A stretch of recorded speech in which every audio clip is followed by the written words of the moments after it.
For the Pacific Grove Unified School District Board of Education regular meeting on Thursday, December 14th, 2023. As we begin this meeting, it is important to pay respect to and acknowledge that we are on the traditional land of the Ohlone, Costanoan, and Esalen people, and additionally pay respect to elders, both past and present. Dr. Adamson, do you mind doing a roll call, please? I would be happy to. President Carolyn Swanson. Here. Clerk Jennifer McNary. Here. Dr. Elliot Hazen. Here. Trustee Laura Ottmar. Here. And Trustee Brian Swanson. Here. Thank you, Dr. Adamson. And we do have a trustee tonight, for the record, that is teleconferencing. So I'm going to read our typical disclaimer for that. I would like to announce for the record that this meeting is being conducted pursuant to California Government Code 54953, Section B, concerning teleconferencing of meetings. Board member Elliot Hazen is participating in this meeting by speakerphone from 100 Schaefer or Schaffer Road in Santa Cruz, California, 95060. I have a couple questions to ask Trustee Hazen in accordance with the Brown Act. And also in accordance with the Brown Act, this location has been identified on the agenda for this meeting. Dr. Hazen, are you able to hear our proceedings on this end? I am. Do you have a copy of the agenda for this meeting? I do. Has the agenda been posted at your location? It has. Is your location such that any member of the public could participate in the public portions of this teleconference meeting from your location? Yes. Members of the board, are you able to hear Trustee Hazen? Yes. Okay, all members of the board have said yes, including myself. Thank you. And because we are having a meeting with teleconferencing tonight, all of our actions will be via a roll call vote versus a majority vote. Okay? Thank you so much for bearing with me on that disclaimer. Next up on the agenda is the adoption of the agenda. Board, do we have any, I'm going to actually start with Dr. Adamson. Dr. Adamson, do you have any changes or updates you'd like to tell us about the agenda? I actually do, and I'll go ahead and list them in order. So the first revision is specific to consent, and this is specific to the meeting minutes for the November 16th meeting. There was a portion of a section on one of the pages that was cut off and not reflected in its entirety. So we have revised that and updated it. It has been posted, and a copy of that has been provided to all of the trustees in your blue folders. There was also an error on page 1. We had to change the word is to I. And so, I'm sorry, and we changed I to is. And that was specific to Dr. Hazen participating. We also failed to include a copy of the memo specific to the resolution for item D on page 2. And this was pertaining to the adoption of resolution number 1098, designating authorized agents to sign school orders. This has since been updated, and of course, hard copies provided to each of the trustees in your blue folders. A typical practice after the selection of officers at the annual organizational meeting is the appointment of superintendent to serve as secretary to the board. So this item has been added. That's just a general routine follow and practice that we do at these meetings. So again, that has been updated and added to all of your packets. And then the last one in the packet of the board policy update, the lead sheet, the cover page indicated that that was an action item, but because we're bringing it back for a second reading, it's under consent. And that is it as far as changes. Thank you. And in the agenda, that item is in consent, right? It was just the cover page box that was checked. That is correct. Okay. We've revised that, yes. Noted. Thank you. Board, any discussion or comments on the adoption of the agenda? Nope. Oh, okay. With that, we'll go out to the public. Any members of the public who would like to comment on adoption of the agenda, please feel welcome. You can raise your digital hand, or if you're here in person, you can make your way up to the podium. We'll give that a moment. Also, I would like to acknowledge that it is Director Rogaman's birthday today. Happy birthday to Buck. While we wait. Today's the day you were born. Yay. Sweet. Okay, Louis, do you see anyone with their digital hand up online? No? Okay. I see about 23 people online, nobody with their hand up, and I don't see anyone making their way up to the podium to comment on this. So with that, I will close public comment. And board, if anything has popped in your head, please feel free to talk about it now or make a motion.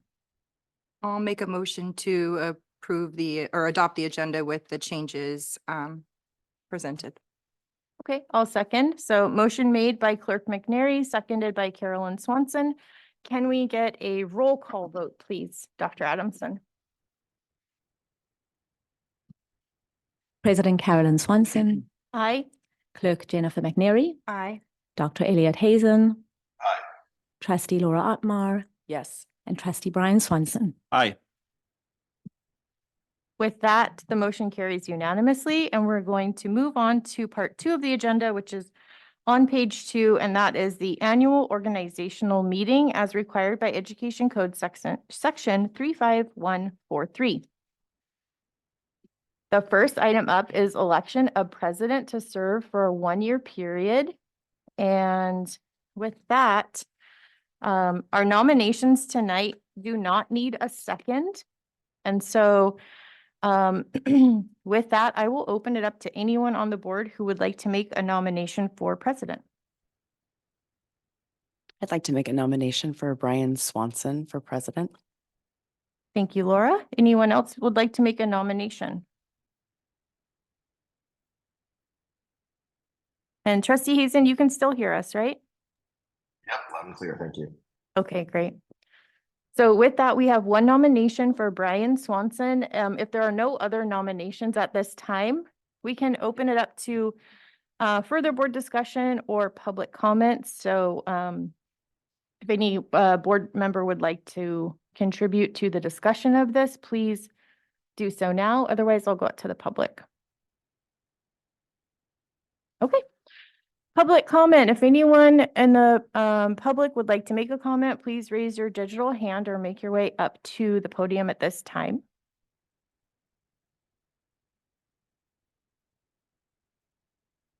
Okay. Lewis is letting me know that we don't have anyone with their digital hand up. And I don't see anyone in the public making their way up to the podium. So with that, we are going to do a vote on this. We need to make, let's see. I'm trying to figure out, because we need to make a motion, but nominations also do not need a second. So one motion has already been made. It doesn't require a Right, so second. now it's just anyone in favor of, right? We And can then do we'll- roll call vote because Elliot is teleconferencing. Let's do that. Great. Okay, and then because we don't have more than one person nominated, the alphabetical order part is moot. Okay, so with that, Dr. Adamson, would you like to do a roll call vote, please? Absolutely. Let's see, President Carolyn Swanson, Aye. Clerk Jennifer McNary, Aye. Trustee Laura Otmar, Yes. Dr. Elliot Hazen, Aye. and Trustee Brian Swanson. Aye. Great, motion carries unanimously, and with that, I will give you this gavel. I'll go ahead and bring it over. You got it? Okay.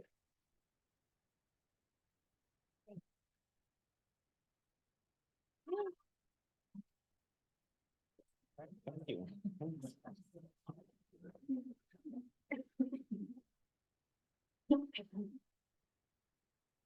Well, I have just a few words I would like to say before you take it over officially, President Brian Swanson. Right, here we go. The same last name.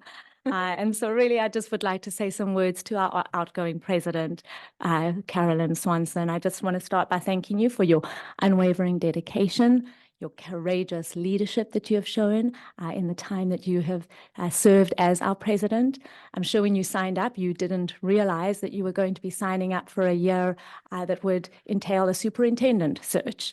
And we all know what that, brought and the additional responsibilities that you were required to take on through that. And I'm just grateful, for the fact that You helped through that transition for me in helping make me feel so welcome and just feel like I was a part of the family from day one. And so I felt, very blessed and lucky to have you in that role through that. But it's a heavy load that you carry as president. And I think what I appreciate is just the fact that you have you put students first in the decisions that you've made. And it's been very clear that you have just a strong passion and commitment to ensuring that every one of our students feel that they are included, that they feel that they belong, and that they have that connection that we talk about so often. And so on behalf of the board, on behalf of our community, we just want to thank you for your unwavering leadership and commitment. And I have something small I'm going to present to you as just a really small token of our appreciation.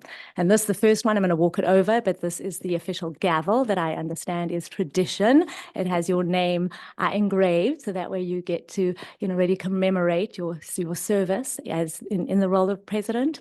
And then just a lovely orchid I'm going to bring over to you again, just to thank you for your love and passion that you've given to the role. Thank A you. round of applause is due.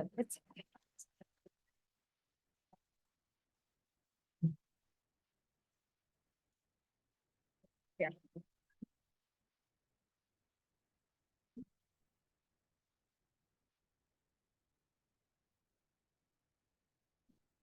Oh, again. She'll stop you. You'll get strong armed. And I see, Brian's shoulders getting heavier under the load. And congratulations to you, Brian. We're Thank you very thrilled you're much. stepping into that. I would imagine some of our other board members might want to say something. I certainly do, but I don't want to. You don't want to? Anybody else? It's not needed. Thank you, I though. want to say something though, Okay. as I step into this and I watched how you worked things throughout the course of the year, and I think that you have been exemplary in how you've run these meetings. And maybe you did, study even how to do it and do it so well and make sure that we didn't miss things. And I hope I can do half as good a job as you did in just running through these meetings and keeping things on track. Thank you. If I could say something quickly too, won't be long, but I just want to thank you too, outgoing President Carolyn, for leading 3 new board members through a very complex year. And I have learned a lot of what I have learned on the board thanks to you. So again, thank you very much for serving in this role. Thank you. I'd like to say something as well. I'm just going to say I'm seconding everything that is just said. I don't have a lot of voice left, so you are exemplary. The example that you've set is pretty amazing. I'm not sure how you've done it. It feels hard enough just to be on the board. And so how you have figured out to do what you've done so gracefully is pretty amazing. So thank you for everything that you've given to this community, to our students, to this board, to this district. You're an amazing human being. And thank you. Okay, moving on. I think it's all been said, but 3 Oh. superintendents later, you get to take a break from being board president. So it's been a really busy year, and it's been a year of transition, and thank you for stepping up and leading us through it. So, and thank you for being willing to serve moving forward. So. Yeah. Thank you, Brian. Okay, so with that, moving on to item B, election of vice president, clerk to serve for a 1-year period. As said before, any nominations do not need a second. So do we have any nominations for vice president / clerk? Can I nominate another? If Elliot, if you're have the time and you're willing, I would love to see you as clerk on this Thank you. I was board. just about to nominate myself, but I really appreciate it. Thank you. Oh, well, there you go.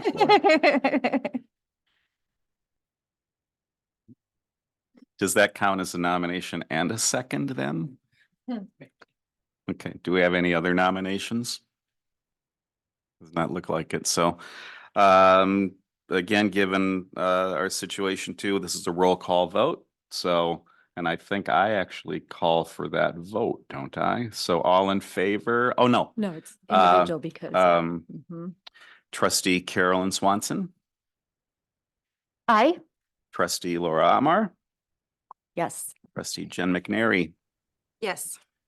trustee Elliot Hazen, Yes. trustee me, yes. So so it passes unanimously. Congratulations, trustee Hazen. It's going to be a fun and interesting year, as they all have been so far.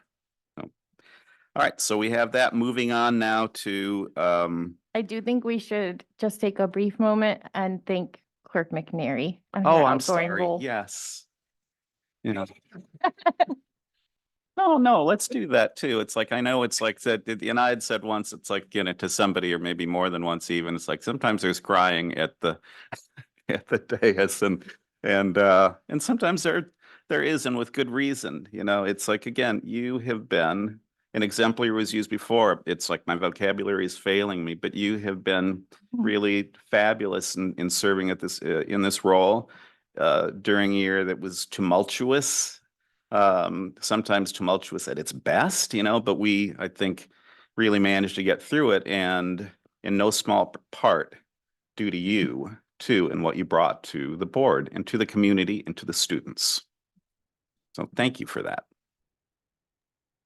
Yeah, I'll just go quickly and say it's been so nice, not just having you in a role where you have been able to use a lot of your analytical legal knowledge in really amazing ways, but also, again, being able to, you know, help us out with learning the process. And I will probably be bugging you a lot to make sure I'm doing things the right way, if that's okay, Vice President McNary. Thank you. Great. Okay. So now moving on to item C. I'd like Oh, just I'm to sorry. say one Sorry. thing. I just wanted to acknowledge Elliot, listen up too, because I think that as clerk, you don't always get credit for being so essential, and you have been very essential in everything that we've done. And I just wanted to say thank you for that. The time dedication is immense, and you've done a fabulous job, and I'm grateful for you. Thank you. Yeah, and I'll say, thank you. I'll keep it short, but seriously, thank you. You've been an amazing support as clerk throughout this entire year, so I really can't thank you enough for that. Okay, Okay. back to business. Now, Thank you. No hugging. moving on to item C, appointment of superintendent to serve as secretary of the board. And I'm foggier on. What are we to do here? There really isn't anything to do because it is already a part of the language in the bylaws. And so it really is a matter of putting it out there as a reminder that, yes, you know, that is a position that is held, and there is a secretary, and it is typically held by the superintendent. So there's really not a vote or anything that needs to be taken at this point. It's an interesting role that you play, you know, because essentially it's like you are the only employee that the board hires, and yet you are also the person we go to when we're not sure what to do. You know, so it's like you're our teacher, our guide through all of this stuff too. It's like, I don't know many situations like that are that weird and complicated. So Agreed. looking forward to the next year. Thank you. All right, so let's move on to item D, determination of dates, time, time, and location of regular meetings. And Dr. Adamson, this is your item. So yes, thank you, President Swanson. This is actually an item we brought forward for discussion at our December 12th meeting, just this week on Tuesday. And really it was for the proposal and consideration, and now it's before you, you know, to make that vote and action this evening, to move to, rather than 2 meetings a month, to really move to 1 meeting a month, which would be the proposal, you know, on the table is the first Thursday of every month. When later on in the meeting this evening, we really look at the specific calendar dates. And so I will be proposing, topics for each of those and how we'll move some of those items around. Really looking at the year between now and June, it really won't be. There are some months that we'll still probably have to keep 2 meetings, for example, May, because of the LCAP and just, the business that's going to be and the amount of time dedicated to, additional items for that month. But really, I think we had this discussion on Tuesday, and so it's really about making that decision at this time. I think you all brought forward really strong reasoning behind, why it's a consideration. I think, we had a public comment that was there on Tuesday too, just really, concerned about, how this, how do we continue to ensure we're receiving input from the community. And I think it does serve as that reminder that this is really, it's a business meeting. It's our opportunity, your opportunity as a board to, really act on and, ensure that business gets done. While we offer public comment, it's not intended for two-way conversation. And so really, I think allowing for that additional time now, those, Thursdays can also be set aside dates that we can hold input and community, sessions to gather feedback on critical topics and items, we're wanting to hear from the community on. So really, I'm going to put it forward to your discussion and decision at this time. Okay, so let's open that up. I know we did talk about it before, but to board discussion, and I'm just going to go around and I'm going to use Carolyn's example of how she had done it before and try to take notes and make sure everybody gets a chance to speak first as we go through it. I thought that was brilliant. So I'm going to the screen first with Dr. Hazen. Any thoughts? Yeah, I think nothing more to add over the discussion we had. I do worry there's a lot of work for us to get done, but I am really excited, and especially Dr. Adamson, since this is an item you brought to us, excited to help you in this process and, move towards those community meetings as special meetings as a priority. So yeah, thank you for bringing it. I'm in support. Thank you, Dr. Hazen. Trustee Carolyn. Thank you so much, President Swanson. I just have a couple things to say about it real quick. So if any community member is not happy with this, please be not happy with me, because this was my idea. So about halfway through the year of being president last year, I could see that our district has some really big tasks that require deep dives into topics that are needed. And so I had kind of studied in other jurisdictions and realized that high functioning districts, school districts, cities, et cetera, try to have less regular meetings, because there's a difference between a regular meeting and a special meeting. So what I'm hoping for is we have less regular meetings, better quality regular meetings, perhaps even we meet for closed session, like on a Wednesday. We're here at, early evening. We're all gone on that Wednesday by 7 o'clock, by like bedtime for sure for our kids or our pets or whatever. And then the following day would be dedicated to open session. So that's an option. But essentially one regular meeting per month, and then leaves us time for special meetings where we can do deep dives on topics like cultural proficiency. Also, like our district right now doesn't have a long-term plan. In order for staff to realistically deep dive and bring the board quality information on a long-term plan, I feel like they need to be able to have time to engage with the community, engage with students, engage with families, and truly bring that back, so that the items that are on the regular agendas are not just like, oh my gosh, I went to a conference and I brought this one item back, but so that all of the items that we're talking about at a meeting are linked to our LCAP and our long-term plan. So anyways, that's just an example of what I'm hoping for. I know it can sound scary and like there'll be less access to the board.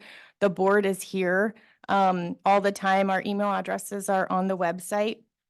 And like Dr. Adamson said, the board meetings are not conducive to two-way chats. They're not conducive to conversation. They only really allow us to hear one-way information that can kind of inform our discussion. We can't even respond to questions being asked, like we refer them to staff, et cetera.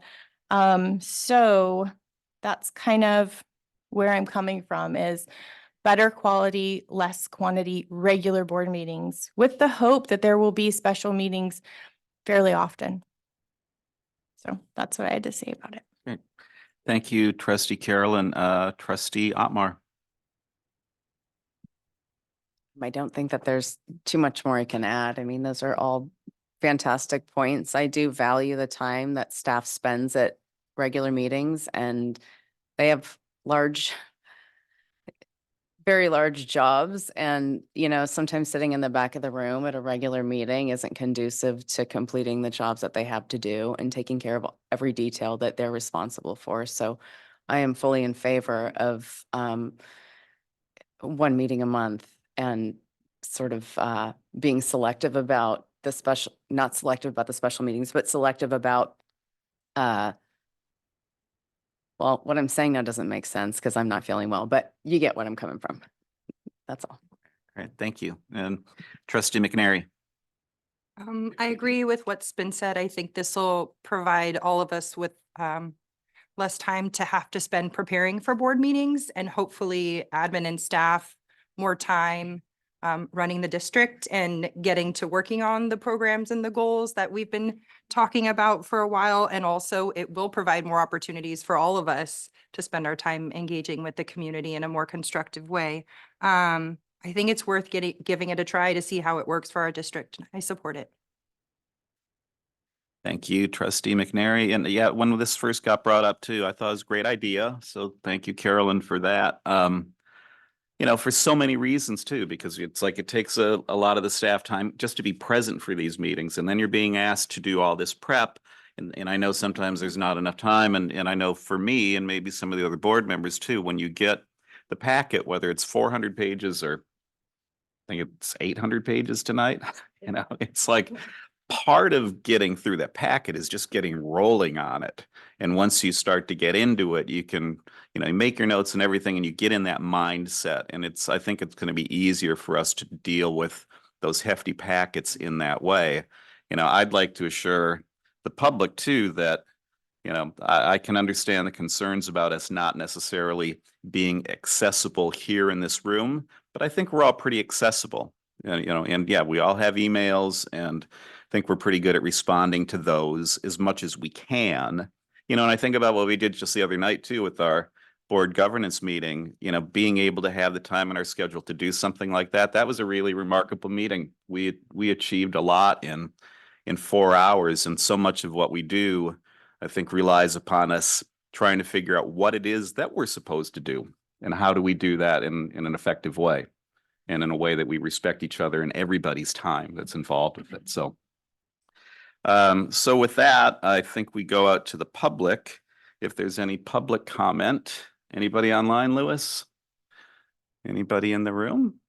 Ms. Shamas?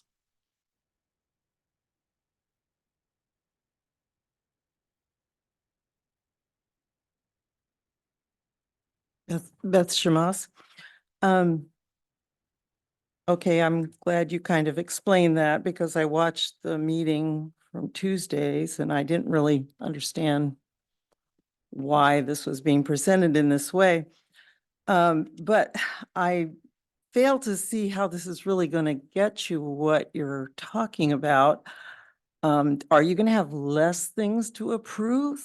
Because you're taking 2 meetings where you have important things to approve, and you're going to try to put it all in one meeting. So you might be here till 1 a.m., I mean, you have to be realistic about what you are being required to approve and how often it comes. I mean, a good example of like you have these walk-ons, and it's almost every single meeting you have a walk-on. So what does that mean? You have to approve those. So I don't see how you're going to not get away from a regular meeting. And I like the idea of special meetings. I love it. I just don't see that it's a substitute for a regular meeting. The thing is that I feel bad that some of you have gotten on the board and really maybe didn't realize how much time of a commitment it is. If you want to do a good job, it takes a lot of time. And if you don't have the time, you know, for those of you that are thinking you want to run for the board, it's not a good fit because it does require a lot of your time. Just kind of can't get away from it if you want to do a good job. So we'll see how it goes. But I just really have a hard time figuring out how you're going to get away from a regular meeting and how you have to approve what you've got to approve. These people that are sitting back here, this is their job, okay? And they have to hear what you've got to say in order to do their job. So the way I look at it, this is important for them to be here. It's not I mean, yes, they're coming after work, but it is part of their work. So anyway, we'll see how it goes. Thank you, Ms. Shamas. Do we have one person online? All right. I thank you, Trustee Carolyn Swenson, for explaining your thought process, and I am all for more efficient meetings. I don't get to attend these as often as I would like, but every time I hop on Zoom or I watch a recording of it, it seems like it's a 3-hour meeting. So I echo Beth's comments of I don't know how you're going to get the work done in one. I applaud you for trying. I hope it works. But I don't want to create efficiency by decreasing communication and decreasing participation. So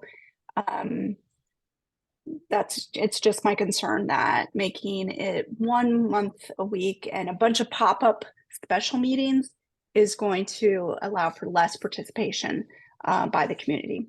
Thank you. Thank you for those comments. Anybody else online, Louis? Anybody else in the room? Okay, let's bring it back to the board. I'm going to go through the same order with this item and then shift as we get into the next one, so it's easier for me to keep track. Dr. Hazen, anything else to add? Nothing more at this time. I'm definitely thinking about the comments made, so I appreciate them. And yeah, I'll leave it there. Thank you. Trustee Carolyn. Yeah, I definitely appreciate the comments. You know, anytime there's a change like this, and especially as a board member, it's a huge change.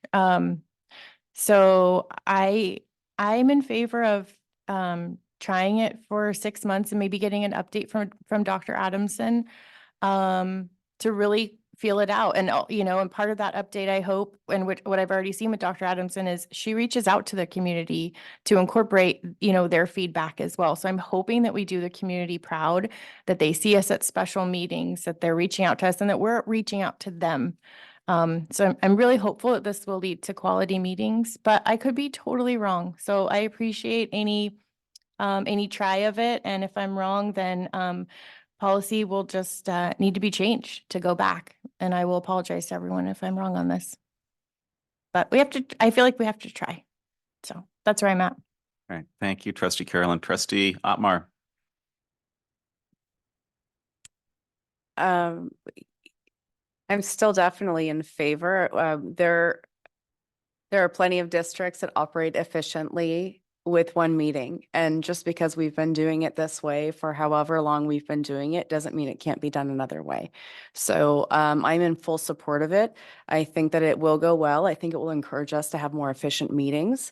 I think there's a lot of things that we can improve on during our meetings, time-wise. And I look forward to doing that and becoming more efficient as a district. And that's all I have. Thank you. Trustee McNary. Nothing additional for me. Right, thank you. I don't have a whole lot more other than I'll echo what Carolyn had said too. I think it's a kind of a grand experiment. We've been doing it this way for as long as I've been on the board, 8 years now. And I think it's worth trying something different. As you had pointed out when we were talking about this as well too, that it's not going to be every month that we're going to be able to do it this way. We have some heavy months as we roll into May when there's just so much stuff that has to get done that would be an impossibility.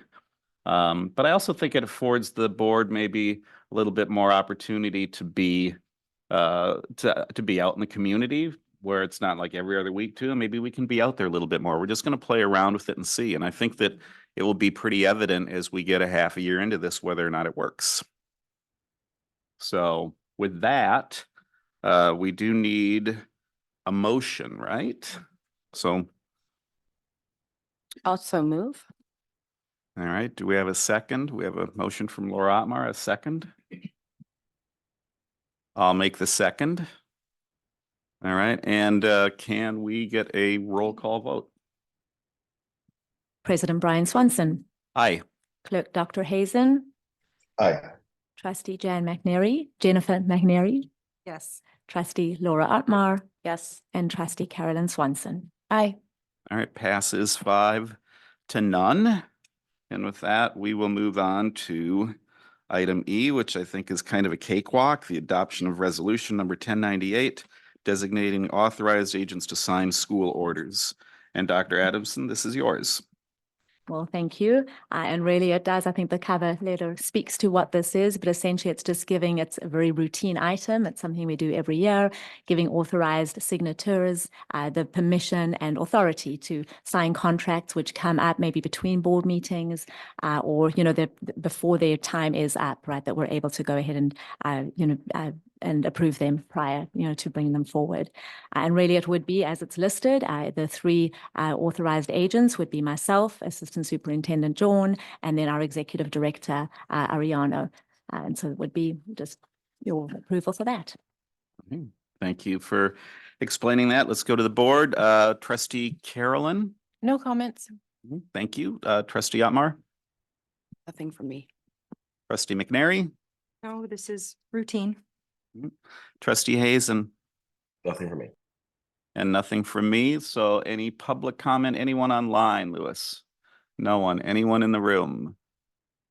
Okay, with that, I can't imagine we have additional board comments. So can we get a motion?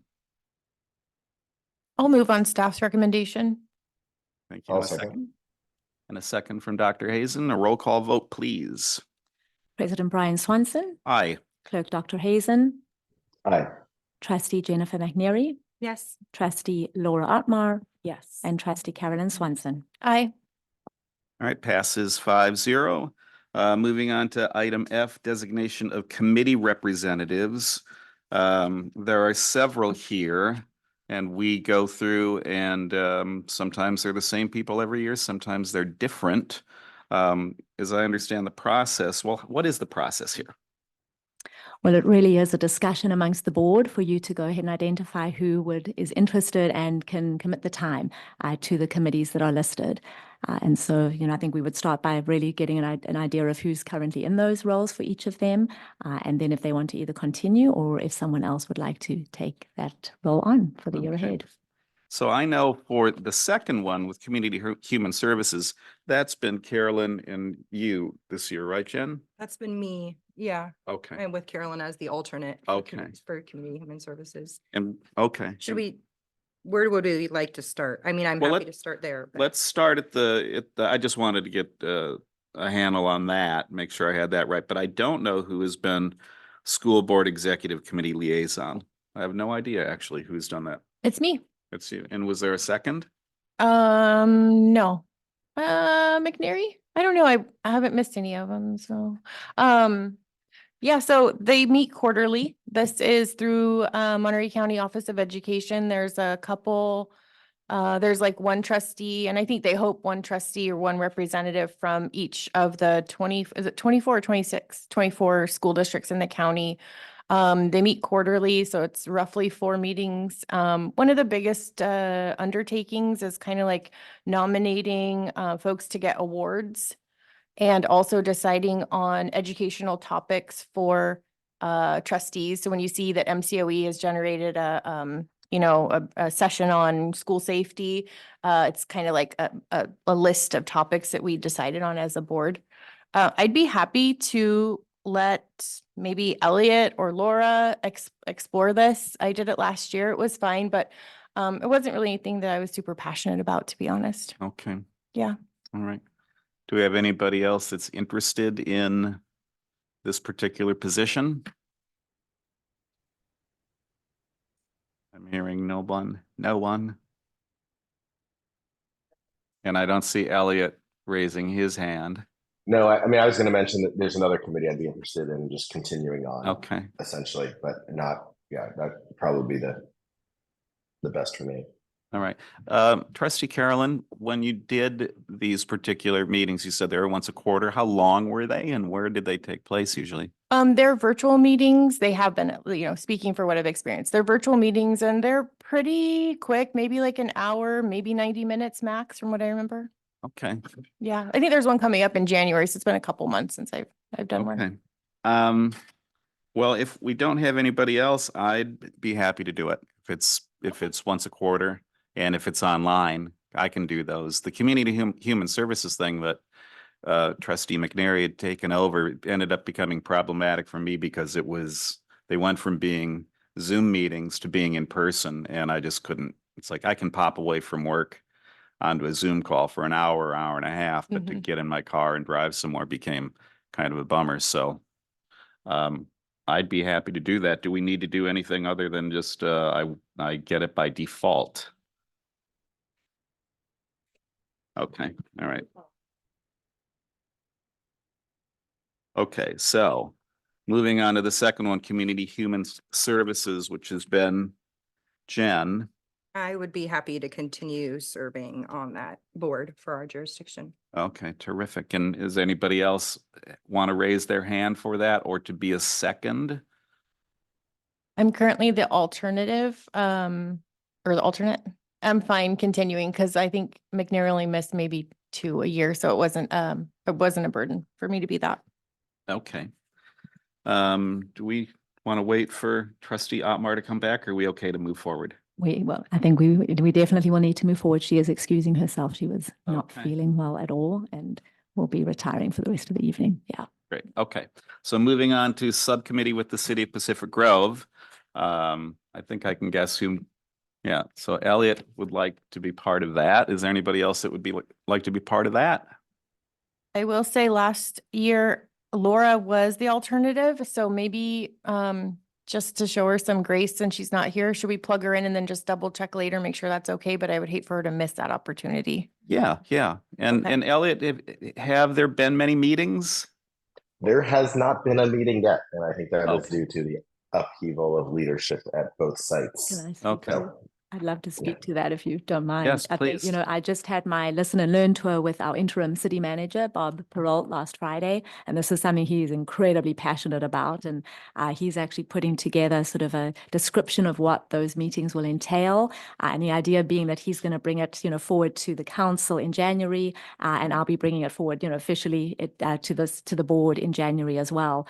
And so while, yes, I know there was a committee, I don't believe they've really been able to get, people together to hold any of them. But the idea behind it being that it's about the collaboration of, talking about services, combined services between the city and our school district, the use of facilities, but also a big component of that will be safety and how we can, combine our resources to come together in working with law enforcement on ways, that we can ensure, secure our campuses, number one, but also talk about a lot of traffic safety. And so just there's a lot of excitement and interest that's there. And the idea being that, yes, it would be 2 of our board members and then, 2 council members, himself and myself, and very likely Assistant Soup John. I know he's expressed an interest as well to serve on that. So, Okay. yeah. Terrific. And I think we're all in agreement with Carolyn's suggestion too, that we put Elliot in there and we're going to pencil in Trustee Otmar as backup and check with her in a bit and make sure she's okay with that. So let's move on to Policy Committee, which I believe right now is Trustee Swanson and Trustee McNary. And how are you guys feeling about that? I actually, people probably aren't surprised. I do have a passion for policy, so I'm happy to stay on that committee. Okay. Trustee McNary? Happy to continue on the policy Okay. committee. Anybody else? I mean, I know Carolyn, that you love policy. I do. I think I you think it might keeps dream people about safe. I think policy. policy keeps people safe, and I like that. And I think you guys did a really great job too. It's a huge time commitment when it comes. I went through the first round of it, and I think we spent a day and a half going through all of it from top to bottom. So unless anybody, and I don't see anybody objecting, let's just keep that the way we're going and move on. And then last under this item is any discussion about additional committee recommendations that we think that we should have. As I recall, when we talked with Dr. Adamson during the interview, even that you love committees and subcommittees, and but does anybody have thoughts on another committee, a committee on committees? Dr. Adamson? I think mine are more advisory, councils that were in the works of, input. It really is, it's advisory, committees, I think is what it is. It wouldn't actually be a formal committee that would, be required here. So nothing at this time. No. Okay. Seeing nothing from anybody else on the board, let's go to public comment. Lewis, we got anybody online? We have no one. Anyone in the room wishing to speak to this? And I think the board is well covered unless anybody wants to shout out and you had a last second idea. So there's nothing to move on because we've added no special committees, right? So now with that, we're finally to Pledge of Allegiance. Dr. Adamson, would you mind leading us? Right hands over our hearts. Ready, begin. I pledge allegiance to the flag of the United States of America and to the republic for which it stands, one nation, under God, indivisible, with liberty and justice for all. Thank you for that.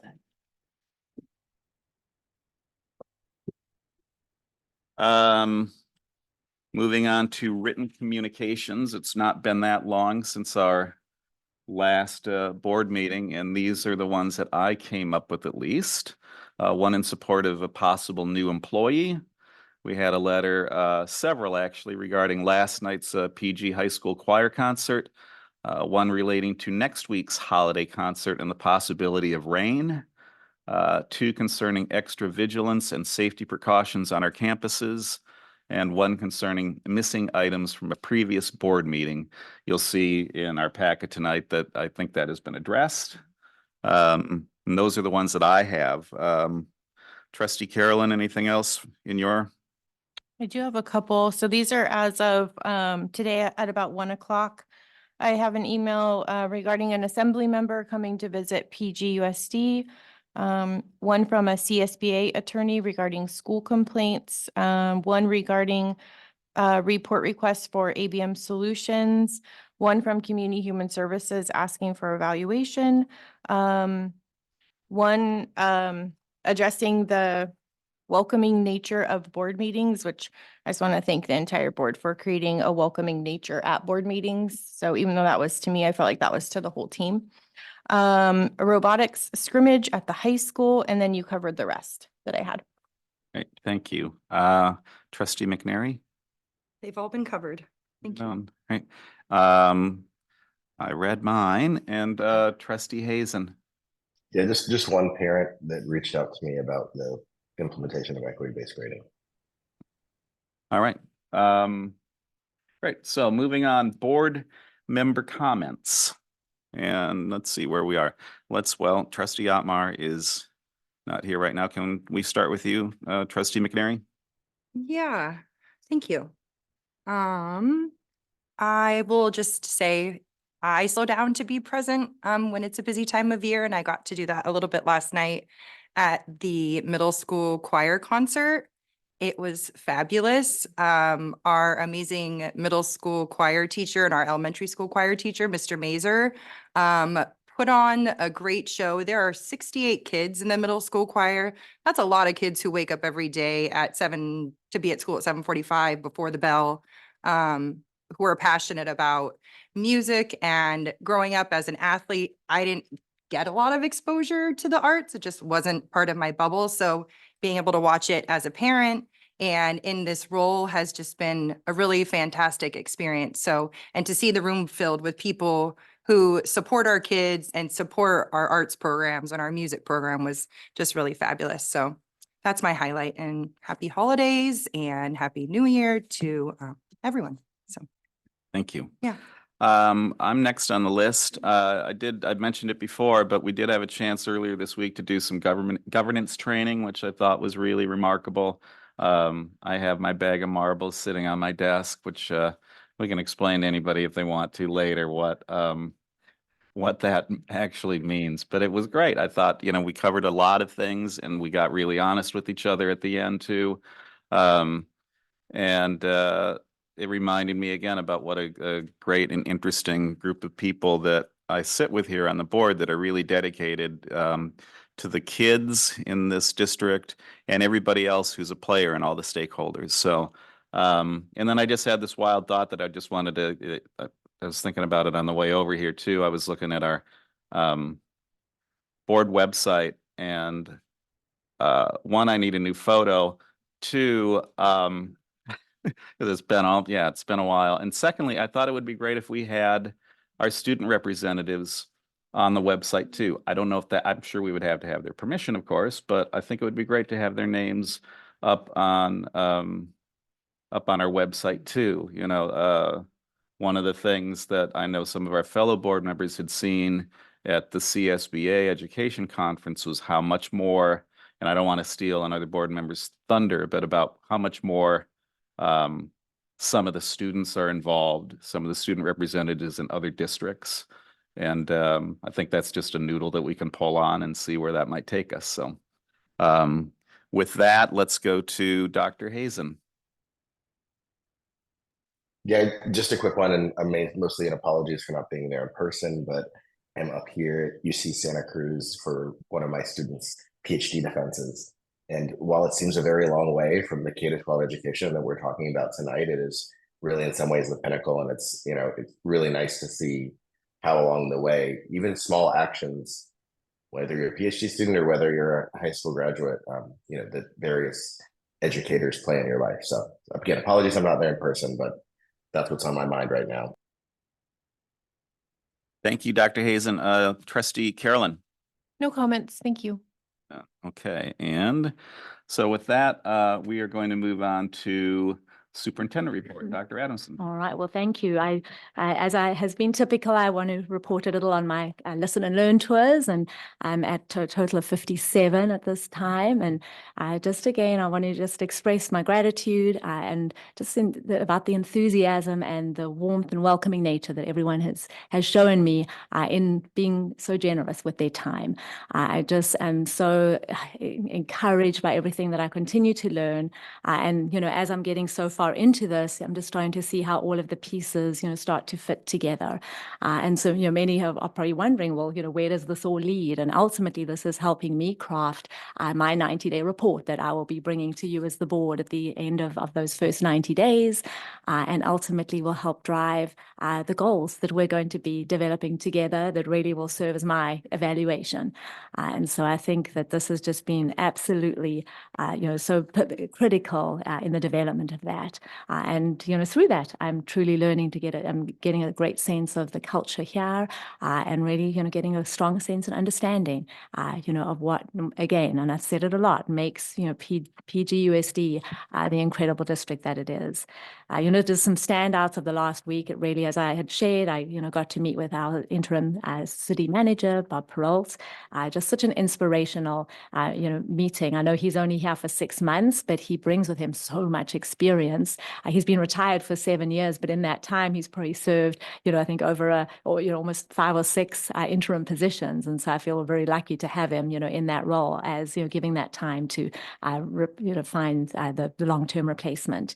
Then I also got to visit our PG middle school AVID class, because students are a strong component, in the voice and in my really getting a strong understanding of what we do here. And so I was just enamored by the group of students I got to meet with. It was Mrs. Portella's class at PG High School. And I really spent a good 45 minutes with them. I loved the message that she had already given them. They talked a lot about grit and perseverance in overcoming challenges and adversity. And so that was really something that they were already prepped for in my coming in. And really, they had great questions for me and asking about, my journey and experience. One of the incredible questions that I got to talk to them about was really sort of what was the biggest challenge that I've had to overcome. And I got quite personal with them. And, I really felt that was important because, and I remember being that age at middle school. I think you want to be able to know that you can see others who've really gotten over similar challenges they may be experiencing, giving that hope and light, at the end of the tunnel. But they were just unbelievable. And most importantly, what I got to walk away from that experience was finding out from them, what AVID means to them and how they have been able to utilize the tools to really, help them see themselves as successful students. And so just a very inspiring, time. And it's that reminder of our why, but, just a strong reminder of the great things that are happening, at our schools. So that was a little bit of the listen and learn.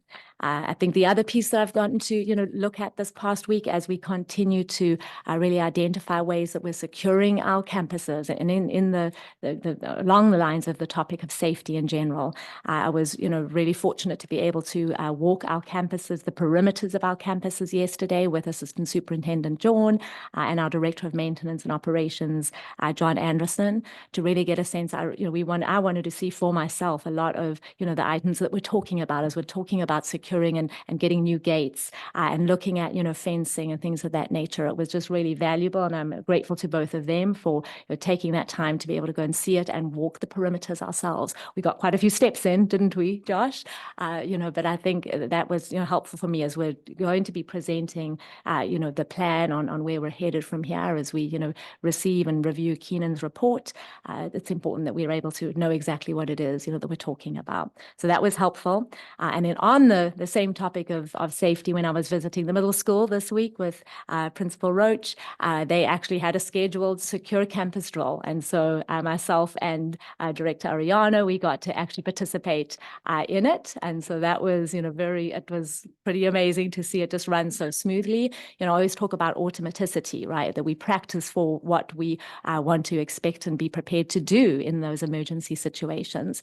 And, your staff, Principal Roach, they were prepared, and this is clear, this was not the first time they're doing it. It's a regular drill.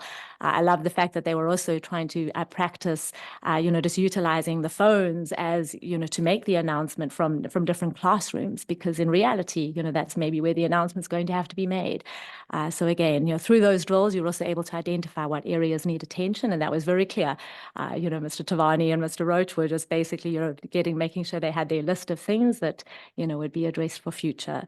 So, once again, being able to see and experience firsthand what it is we're talking about and seeing what's happening at our school sites to ensure that ongoing safety. And I just commend our site administrators for the priority and the commitment that they give to that. And it's something they take incredibly, they show a lot of importance to and incredibly seriously. And then really my, last item, site visits. I, got to visit several of our schools in the past week. I think some highlights there at the high school. The French class was walking over. They had a walking field trip to the local bakery where the owner speaks French. And the activity there was they, needed to order their pastries and items in French. And so that was just, what a great way to bring to life, right, the learning.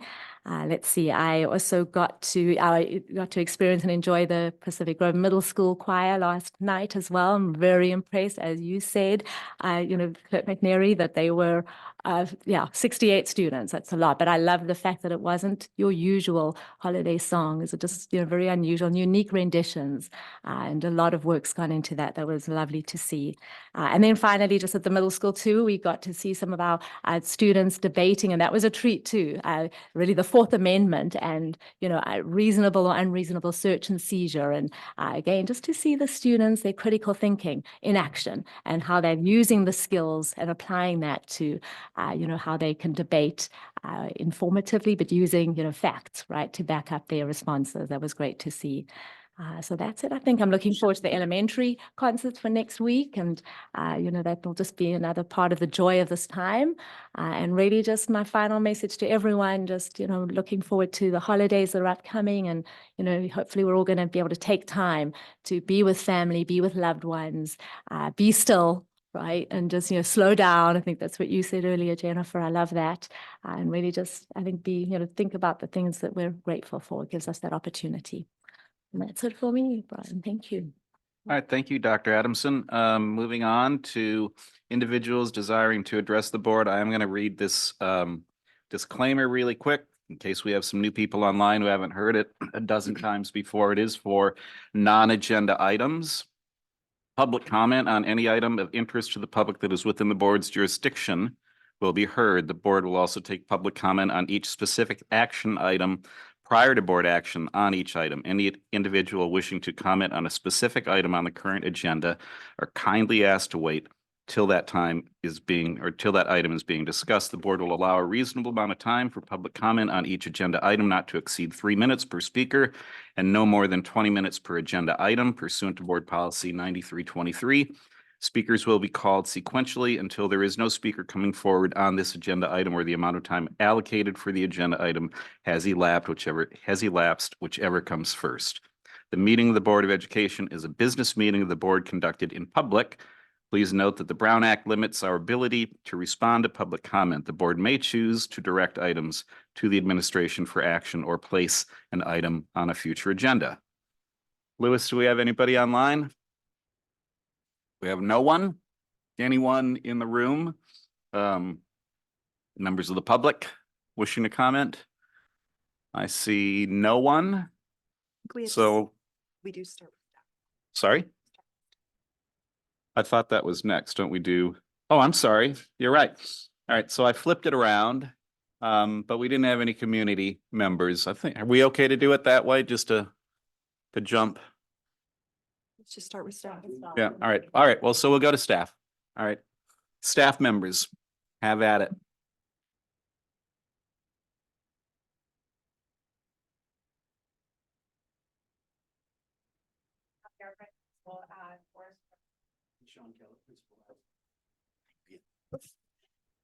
Good evening, Abby Arbron, principal at Forest Grove. And Sean Keller, principal at Robert Down. We would like to share that we have been diligently watching the weather reports the last week. And we have decided to make a pivot on our winter concert. So we will be doing 2 separate concerts now. Unfortunately, we do hope to be able to have a concert together in the coming years. But with the uncertainty of weather, it just was not worth changing plans at the last minute. So in an effort to make sure that all of our families who even fly in, I've heard that Forest Grove has some families coming in from the East Coast even, we want to make sure that we're able to let our families know with a bunch of time ahead. So Robert Down will be Tuesday night. And since we have our venue and the PAC at the middle school was already booked, I felt like I wanted to support our family at Forest Grove since they already had a date. And since we already have an auditorium at Robert Down and there was no conflicts there, we will be holding ours Tuesday. And the primary grades will begin at 5 o'clock and the upper grades will start at 6:30. and Forest Grove will be at the middle school. Thank you, Mr. Roach, for letting us do this. And we will be in their Performing Arts Center. Our lower grades will be at the same time as Robert Down, 5 o'clock, and upper grades at 6:30. And a special thank you to Jared Mazer for just making continual pivots and helping to support us both in this. Yeah, and thank you also to John Anderson for hearing us out this week. Yes. We know it was stressful to think about what he would have had to do if it were to have rained next Thursday with all the bleachers all wet. Then do you want to take Sure. that one? And we also wanted to thank Heather Peterson and Sandra Barajic. And these are 2 outstanding parents that were champions for our Lego robotics teams at both Forest Grove and Robert Down this year. And I also want to thank Mr. Roach for hosting us every single week at the new Fab Lab at the middle school. And it's a dream come true to know that we have robotics teams at both schools. We are so grateful for that. And then Forest Grove would also just like to extend a thank you to Monterey Bay SC Board of Directors and also to Mark Temple. Our fifth graders are wrapping up their swim unit, and it has been absolutely wonderful watching them get to do those lessons. Also, our Ocean Guardian Science Rotation Days happened this last week. So we had 3 PhDs come through our classrooms in 4th grade and teach 3 separate science lessons. And I apologize for butchering her name, but Aparna. Thank you so much, Robin Pelk. Thank you so much. And Elliot Hazen, thank you so much for coming in and teaching our 4th graders. They were so thrilled. Thank you all. Anything else for you? Thank you for visiting us this week. Thank you.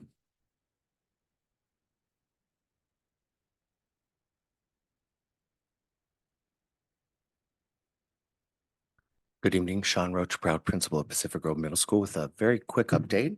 Speaking of AVID, our AVID students are returning from UC Merced and Stanislaus as we speak, actually within the next 5 to 10 minutes.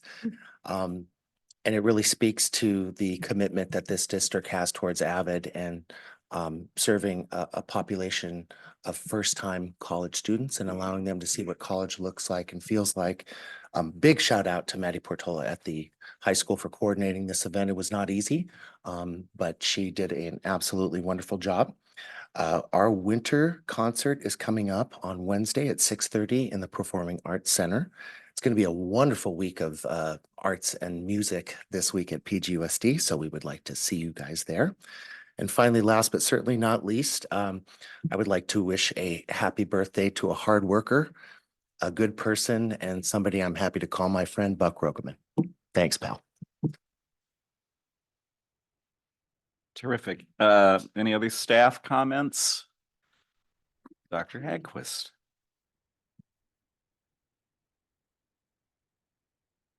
That's a lot of bling.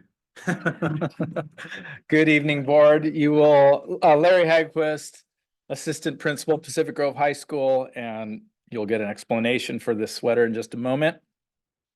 First of all, I wanted to say to Trustee Carolyn and Trustee McNary, thank you for your leadership and service. Also, I wanted to say congratulations to Trustee Brian Swanson and Trustee Hazen for your newly elected positions. Also wanted to say happy birthday to my friend and colleague, Mr. Buck Rogaman. Hope you have a good golf round soon, coming up soon. And then I wanted to just kind of share some of the things that have been going on at the high school, as we like to do. There was a choir concert on Tuesday, the 12th, in the Student Union from 6 to 8:30. It was fabulous and well attended. We have a Spirit Week this week. Today was Ugly Sweater Day, Ugly Holiday Sweater Day. So hence this. Tomorrow is Holiday Headwear Day. We also have the leadership team at the high school. The students are putting on, and the leadership teachers are putting on a luncheon, a staff appreciation luncheon tomorrow. So we're looking forward to that. I also wanted to say thank you to the PTA for the staff appreciation luncheon that happened on December 5th last week. AVID classes, we just heard about that. UC Merced, Cal State Stanislaus today. Also last week, the marching band made a field trip to the home of a gentleman. His name was James Fremgen. If you didn't see it on the evening news, Fremgen was a Notre Dame alum and a Coast Guard veteran, and our marching band under the directorship of Dr. George Warren took a field trip about 2 blocks to play 3 songs, and it was the Notre Dame fight song, the Coast Guard marching song, and Happy Birthday. And Mr. Fremgen was 90 years old, and everybody on the block was in tears because it was just such an amazing, moving experience. Finals are taking place December 19th through 22nd next week. So students are busy studying right now. tomorrow we have an orchestra, jazz and concert band performance from 7 to 8:30 in the student union. So lots going on at the high school. Thank you very much. Any other members of the staff? Okay, so now members of the public wishing to speak on non-agenda items. Do we have anybody online, Lewis? We have no one. Anyone in the room here who'd like to speak on a non-agenda item? I see no one. So, all right. So, oh, we do now have somebody online. Who do we have, Lewis? Oh, It's me. I'm going to be a little difficult, but just because I'll say this as a parent, but particularly because it was brought up by Principal Arbrun, I can't say enough how impressed I was with the fourth graders that I got to interact with at Forest Grove. From, you know, a kid using an iPad to help translate for one of the students who did not speak English, or, you know, from kids helping another kid who was on a scooter move items to get around the room. Like it's just such an amazing community we have. So I just wanted to bring that up since it was brought up earlier. Sorry to do it after my. and thank you. You were speaking as a dad, so it's like the clock came up and everything. Yeah. So, great. I think that ends non-agenda items. Let's move on to consent. Again, I'm going to read the short little disclaimer. Items listed under the consent agenda are considered to be routine and or may have been discussed at a previous board meeting. There is no discussion of these items prior to the board vote unless a member of the board requests specific items be discussed and or removed from the consent agenda. Each item on the consent agenda approved by the Board of Trustees should be deemed to have been considered in full and adopted as recommended. So that said, board, do we have anybody looking to pull any item from consent? Looking No. around, I see no one. See Elliot shaking his head. So, okay, so we don't have anything to remove, but let's, before we move on, do we have any public comment on items under the consent agenda? We have no one online. Anybody in the room? Anyone? Anyone? All right, so I think we can safely consider that or assume that there's nobody on the board has changed their mind. So can we get a motion to approve the consent agenda as presented? I'll make a motion. I'll second. All right, we have a motion from Trustee McNary and a second from Trustee Carolyn. We do need a roll call vote on this. President Brian Swanson, Aye. Clerk Dr. Hazen. Aye. Trustee Jennifer McNary, Yes. Trustee Laura Otmar is absent, and Trustee Carolyn Swanson. Aye. That passes unanimously. Thank you, everyone. Moving on to action discussion. This is item A, job description for PGMS robotics ROV extracurricular activity. Director, and I've never actually had to say your name out loud, but I'm going to try. Ariano? Good job. Did I get it close enough? Okay. It's like I used to drive around town literally practicing saying Ralph's last name. And so it still needs a little work. But anyway, the podium is yours. Thank you. Good evening, Claudia Arellano, Director of Human Resources for the school district. Tonight, we're bringing forward the job description for the robotics coach for the middle school. As you have heard, the program continues to grow and great things are happening at the schools. Recently, also, we entered into an MOU with PGTA to create this position. The salary, the stipend has been agreed upon, and we just had the job description pending.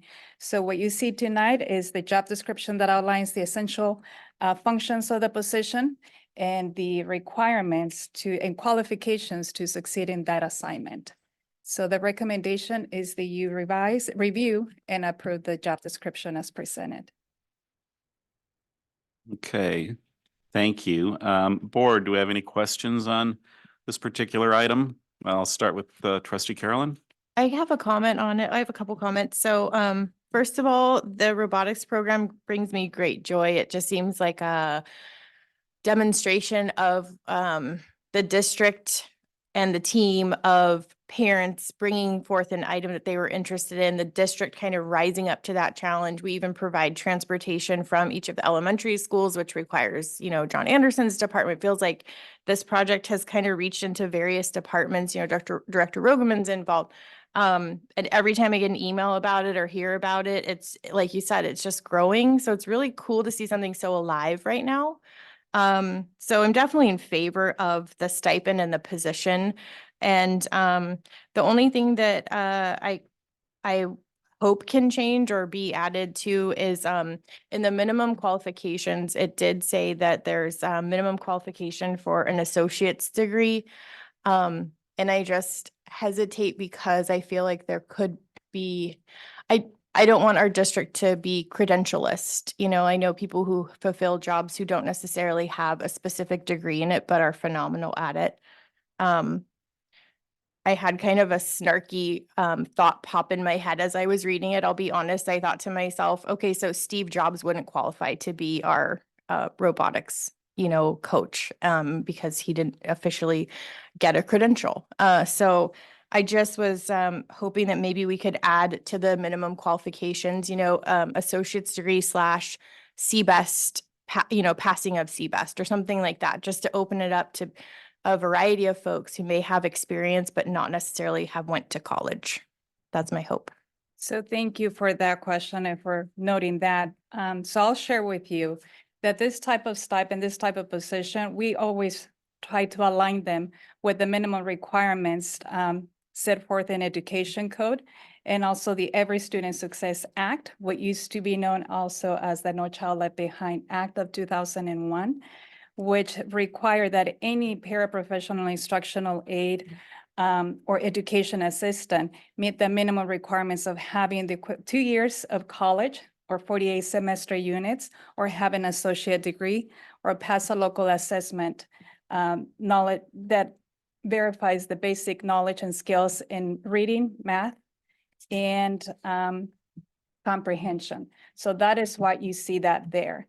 And I don't know if you recall, but No Child Left Behind was created precisely because there were a lot of districts that were placing staff who just did not have the basic skills to be able to interact and provide the support, educational support to the students.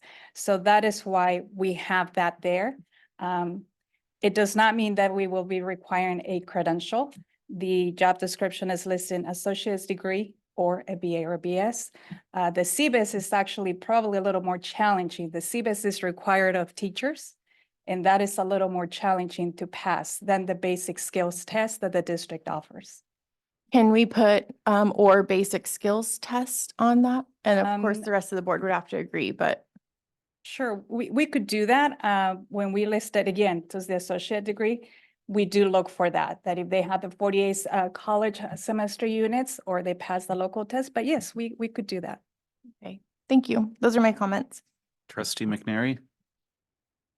Yeah, I think we did get to ask about this ahead of time, and you explained that the way it's currently set up is in line with Ed Code and the law, and if we should not be able to have find qualified applicants, then we would open it up at that time. So I don't see any issue moving forward with it as presented. So thank you.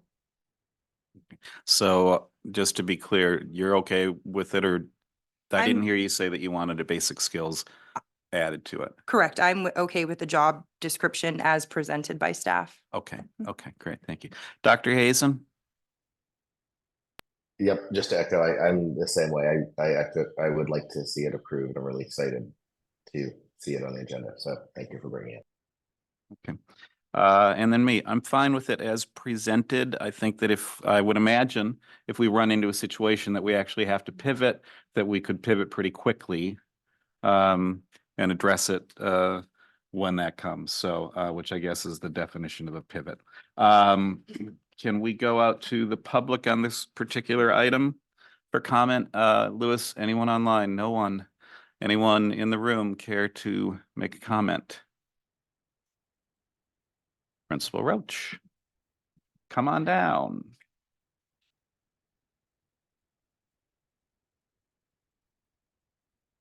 Let me try that. Take two. Good evening, Board. Sean Roach, proud principal of Pacific Grove Middle School, and I just really applaud the board for considering this item. We have opportunities for athletics after school. We have opportunities for the arts, for music. This gives our kids that are more scientifically inclined an opportunity to continue to tie themselves to school. So I really hope you guys approve it. Thank you. Terrific. Anything additional from any of the board members? You want to wave your hand, or I think we got everybody here. I did want to add, because I've watched this program grow over the years too, and it's really incredible. I mean, it involves all sorts of kids and with all different interests, but then they of course share this common one, and I've witnessed the team building that goes on too. So it's great. And you know what? I'm even, yeah, let's go back online. We have one. Let's see. Somebody came in late. Let's see what they have to say. Yeah, hi, my name is Jessica and my daughter goes to Forest Grove. And I just wanted to say that thank you for providing the robotics.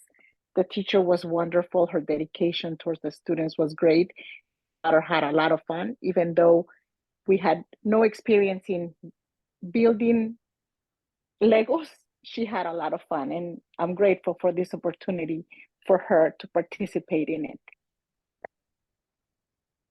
Great. Thank you very much. All right, so I think we've been through the discussion on this. Can I get a motion to approve? Do we have a motion to approve?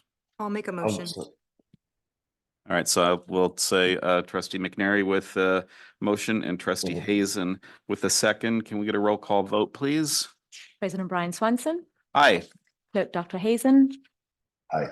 Trustee Jennifer McNary, Aye. Trustee Laura Otmar is absent, and Trustee Carolyn Swanson. Aye. Terrific. All right, moving on to item B, memorandum of understanding between PGUSD and Sandy Hook Promise for implementing See Something, Say Something anonymous reporting tool. Assistant Superintendent Jorn, this is yours. Thank you, President Brian. So we're bringing this back now as an action item or approval for the Sandy Hook Promise See Something, Say Something anonymous reporting tool. The entire MOU is in the contract. To be clear, just let me hit a few bullets as it relates to this topic. The district has always been a See Something, Say Something district. In fact, I believe it's been for about the last 10 years. But we never did adopt the anonymous reporting tool associated with See Something, Say Something as provided by Sandy Hook Promise. They are the #1 reporting tool in the nation. They have evolved quite a bit since the events that took place in Sandy Hook with this reporting tool. The SHP reporting tool educates youth and adults and recognize warning signs of at-risk students. It provides a comprehensive 24/7, 365 platform, so tips can be made and submitted and responded to via an app, website, or telephone. This tool is specific for account setup for 6th graders through 12th grade, but they actually have opened up a portal for the 4th and 5th graders as well. They are in the infancy of training the 4th and 5th grade students right now through this process. That will be a component of the MOU. But for account setup and reporting, it is only accessible to 6th through 12th grade students. Every one of the school sites within our school district are identified in Exhibit G, I believe it is, in the attached MOU. They would like to implement with this school district in the spring. That starts with the training of our students is where it starts. We're not training staff first. We're training our students on how the reporting tool works, what signs to look for, and so forth. That's all associated with the program rollout. Initially, when Sandy Hook Promise and I began engaging in this conversation, because there's so many districts interested in this reporting tool, and if you notice the fiscal impact, it's free. They had initially told me that they couldn't roll this out until the next school year, 24-25, but they have committed to a rollout in the spring, and that's as expeditious as they can roll that out for us. With that, I will open it for questions. Okay, thank you very much. Let's start with Trustee McNary.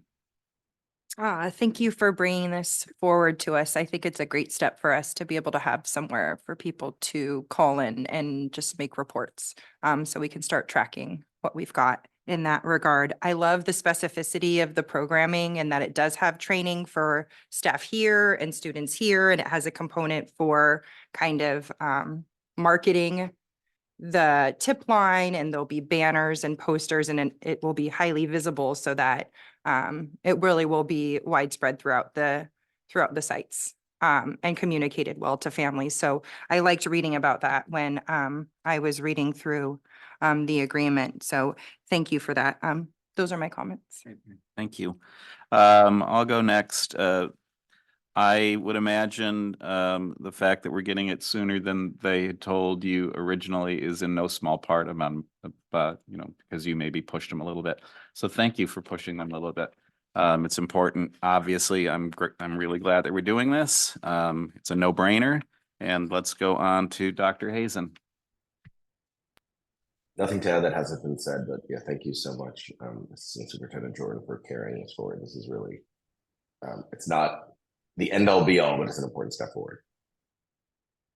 Thank you, Dr. Hazen. Trustee Carolyn. Yeah, thank you, President Brian. What my first question is when I asked in advance, so I know the answer, but just for public record. So, and Josh, you're really good at this, so I'm not surprised that you had already thought of it, but in some of the documents, it didn't list like the district office or the adult school or the SPED and state preschools. But in reality, I believe all of our goal is for every single person participating in our district, regardless of their site, they know about this and are able to utilize it. So thank you for that. And then in the specificity of the ways that it can be used, it doesn't specifically call out racist acts. And so is this the district's answer to having a reporting system for when hate motivated acts or racist acts happen? Is this the district's solution? Thank you. I wouldn't suggest that it's the solution. Bullying is called out. And if you recall, when we had Lori on from Sandy Hook Promise, she did address this as a component of the reporting tool that's being used nationwide.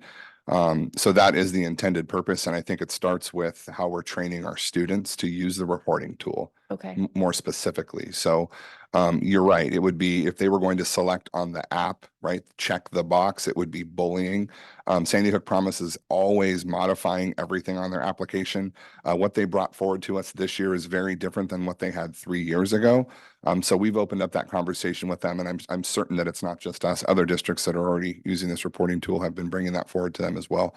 But that is a component, but you're right. It's not race or bias. It's bullying. That's the check box that you check when you're reporting.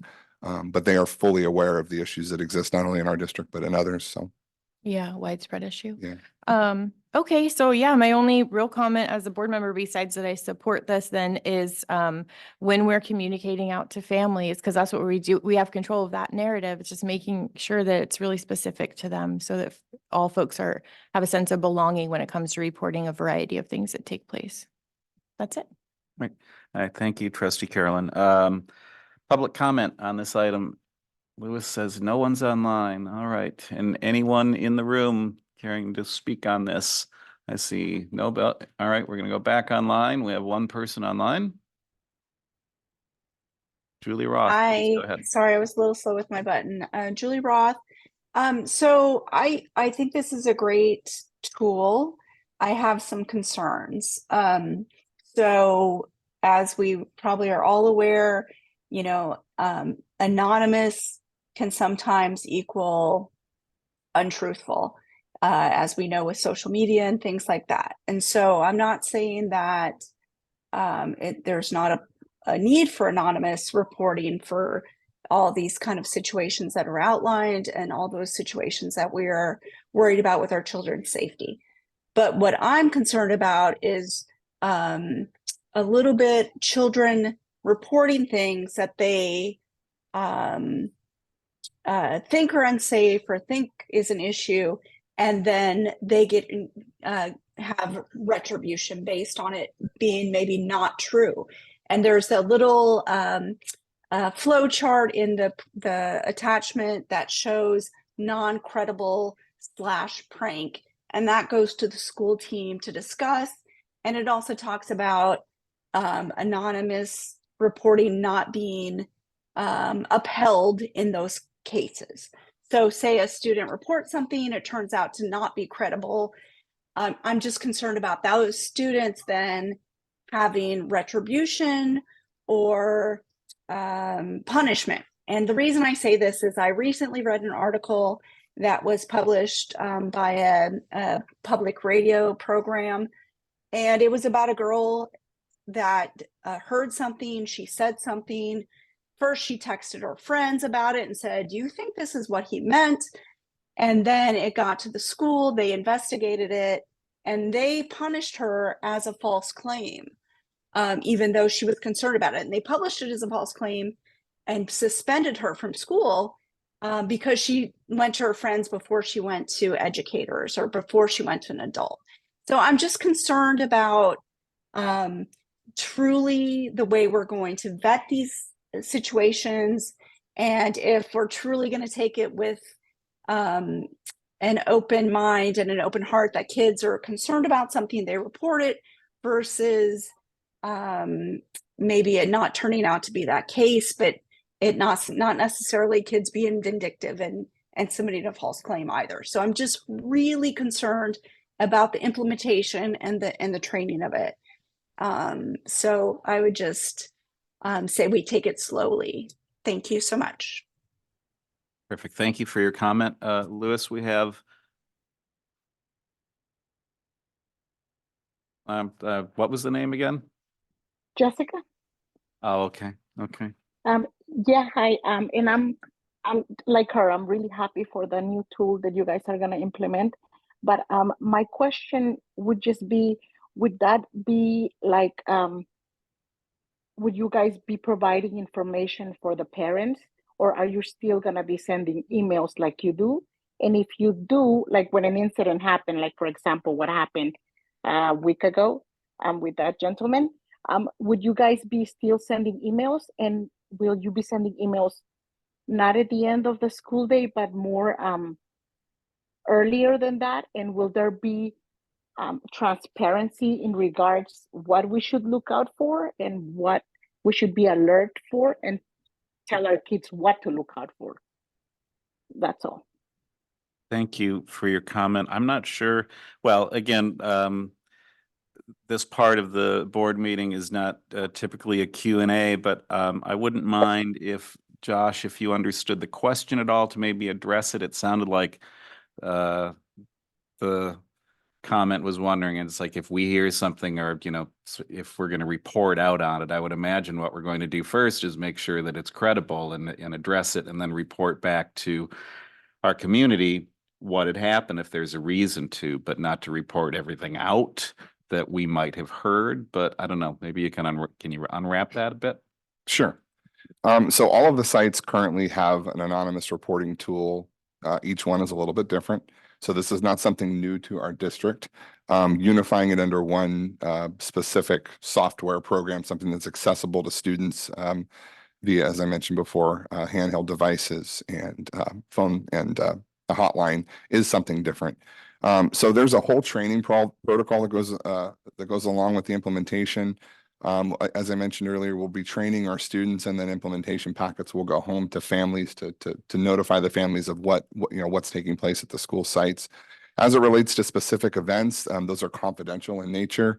Of course, we have FERPA to protect our students as well, where we cannot release information related to other students. So that's one thing we have to contend with. But I can assure you that, you know, our site's current process and protocol in investigating incidents is already previously established. I think that this just adds another really nice layer for our students who may not be comfortable reporting to an administrator, a teacher, an instructional aide, a custodian, a trusted adult that they know on site, that they may feel better reporting it to somebody that you know, doesn't work for our school district. And of course, these are licensed mental health therapists on the end of the line as well, whether it's text or phone. So I think that's a nice component that we're looking at moving forward and moving away from current practices. But yeah, we have to maintain confidentiality as it relates to reporting of incidents within our school district. And of course, when those reports move through Sandy Hook Promise to our site administrators and our teams, as you'll see outlined in the MOU, we take them seriously. We're confidential in nature. And, you there's no retribution associated with an initial report. We have a discipline matrix that we have adopted in board policy that we follow. So if we are going down that path, of course, that's something that the district deal with at the site level with the families involved. Terrific. All right, thank you. And Louis, we have one more person online. Carrie, yes, please go ahead, Carrie.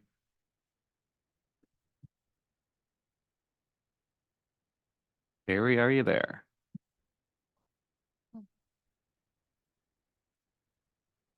Give about 10 more seconds for Carrie to get back from the fridge.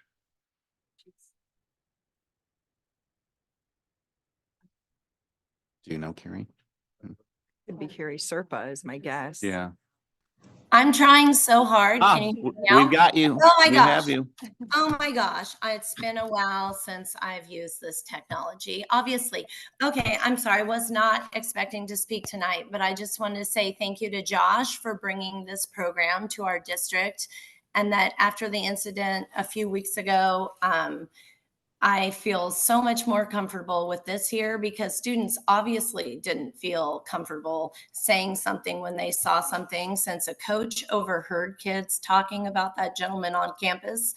And that's how it came that a staff member knew about it and then did something. So it seems more important now than ever. I know a lot of people are excited about having this app or the possibility of this app. So please talk to more people if you're considering saying no based on a couple of things that we might have to work out. The benefits far outweigh those. Thank you so much. Thank you for your comments. Anybody else online, Louis? Looking across the room, I see nobody, and a quick scan of board members. We've had some public comment. I just really quickly, for the folks who had their concerns, they're very valid concerns. And I just want to remind everyone, we had a really thorough description of this program that Josh organized, where an individual who works for Sandy Hook Promise came and talked to the board. And it was such a good back and forth. And I feel like a lot of those questions were answered at that time. I don't remember exactly which meeting that was, but if you want me to look it up, I will or something. But that meeting answered so many of my own questions regarding this. It made me feel really comfortable with the program. It would be worth somebody taking the time to go and find that, because I think you're right. A lot of it was addressed during that presentation too. So, and I don't want to kick anybody offline. What's that? Hand was lowered. Okay. Any additional trustee comments? If not, and it looks like not, can we get a motion to move forward? I'll move on staff's recommendation. I'll second it. All right, we have a motion from Carolyn and a second from trustee McNary. Can we get a roll call, please? President Brian Swanson. Aye. Clerk Dr. Hazen. Aye. Trustee Jennifer McNary. Aye. Trustee Laura Otmar is absent. And Trustee Carolyn Swanson. Aye. Passes unanimously. Thank you, everyone. Thanks to everybody who commented, and Josh for explaining more of it to us too. Appreciate that. Moving on now to, this is yours again, Assistant Superintendent Jorn. The moment we've been waiting for. First interim report. I promise to put everyone to sleep. All right. I get situated here.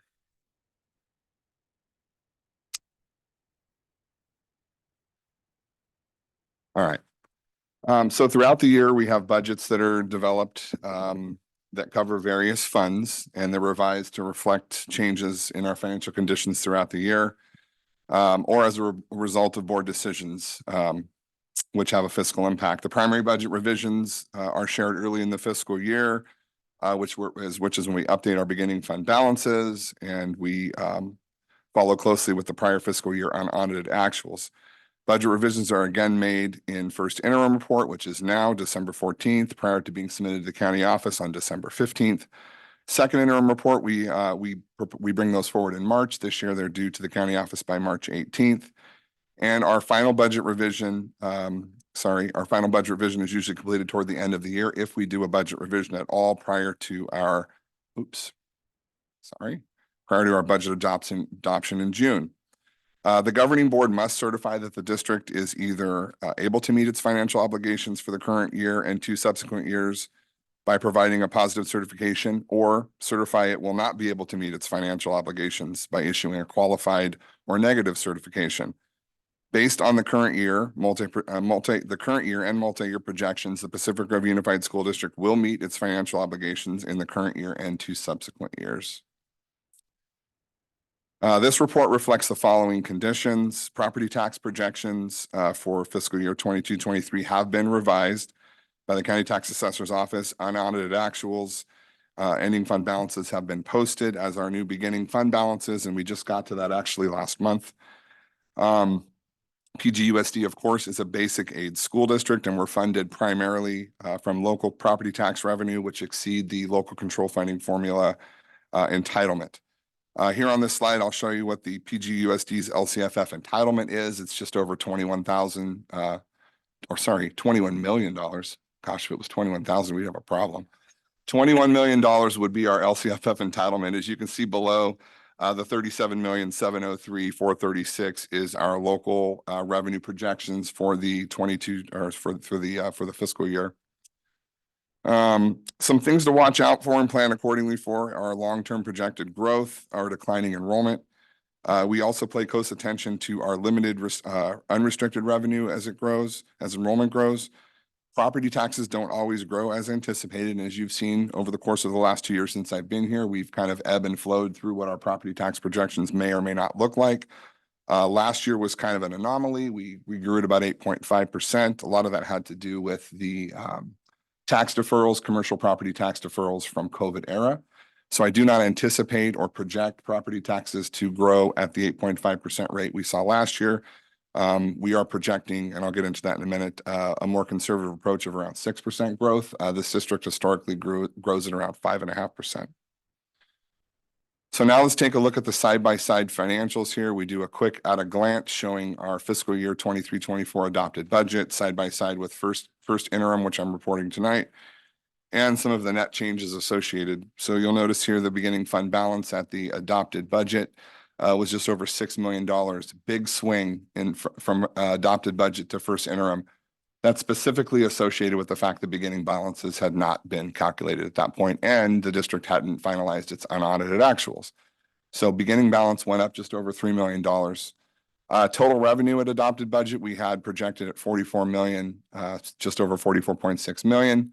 Now at first interim, we're projecting for our total revenue to just exceed 44.5, almost the same, 44.6 million. It's a difference of around $43,000, not a big change there in revenue.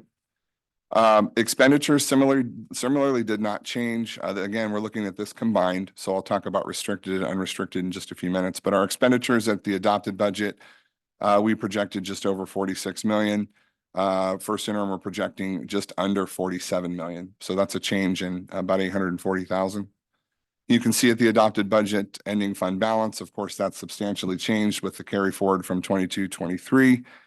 Posting of beginning fund balances and the unaudited actuals coming in. I might note here that our fiscal office spent quite a good deal of time looking at vacancies in the budget, within the budget, and we were able to realize and close out a lot of those vacancies, which is where you're seeing the reduction in expenditures and cost savings here, which would be included in the net change in the ending fund balance for 23-24 of just under 3.5 million. Down at the bottom, I'll show the district reserves, and we'll get into the specifics here in a few minutes. We projected 6.1% reserve at budget.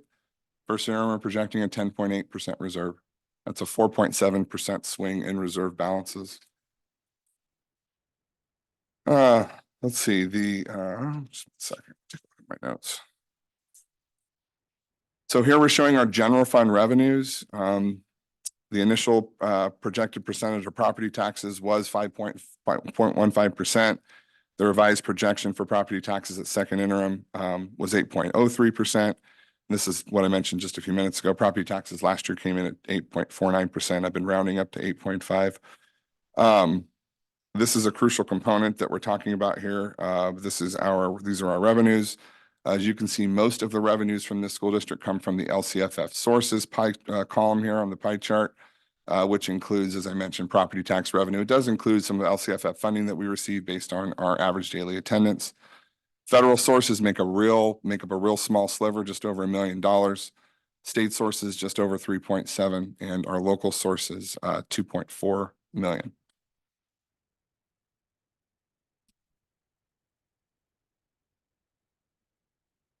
All right.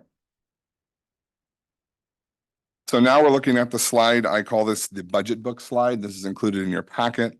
It begins on page 671 of the board packet. This is a highlight of the general fund combined.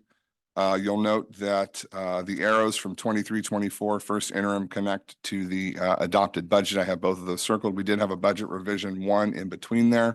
But when we're talking about first interim, I like to highlight adopted budget versus first interim.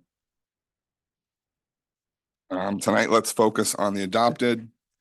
Note the increase to the restricted fund balance, beginning fund balance. You'll see at the adopted budget, we show just over 3.9 million in the beginning fund balance and 5.7 unrestricted.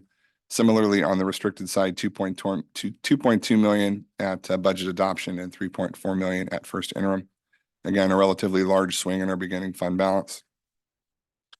The board approved salary increases for all employees fiscal year 22-23. Those were included in the adopted budget as well as included in first interim.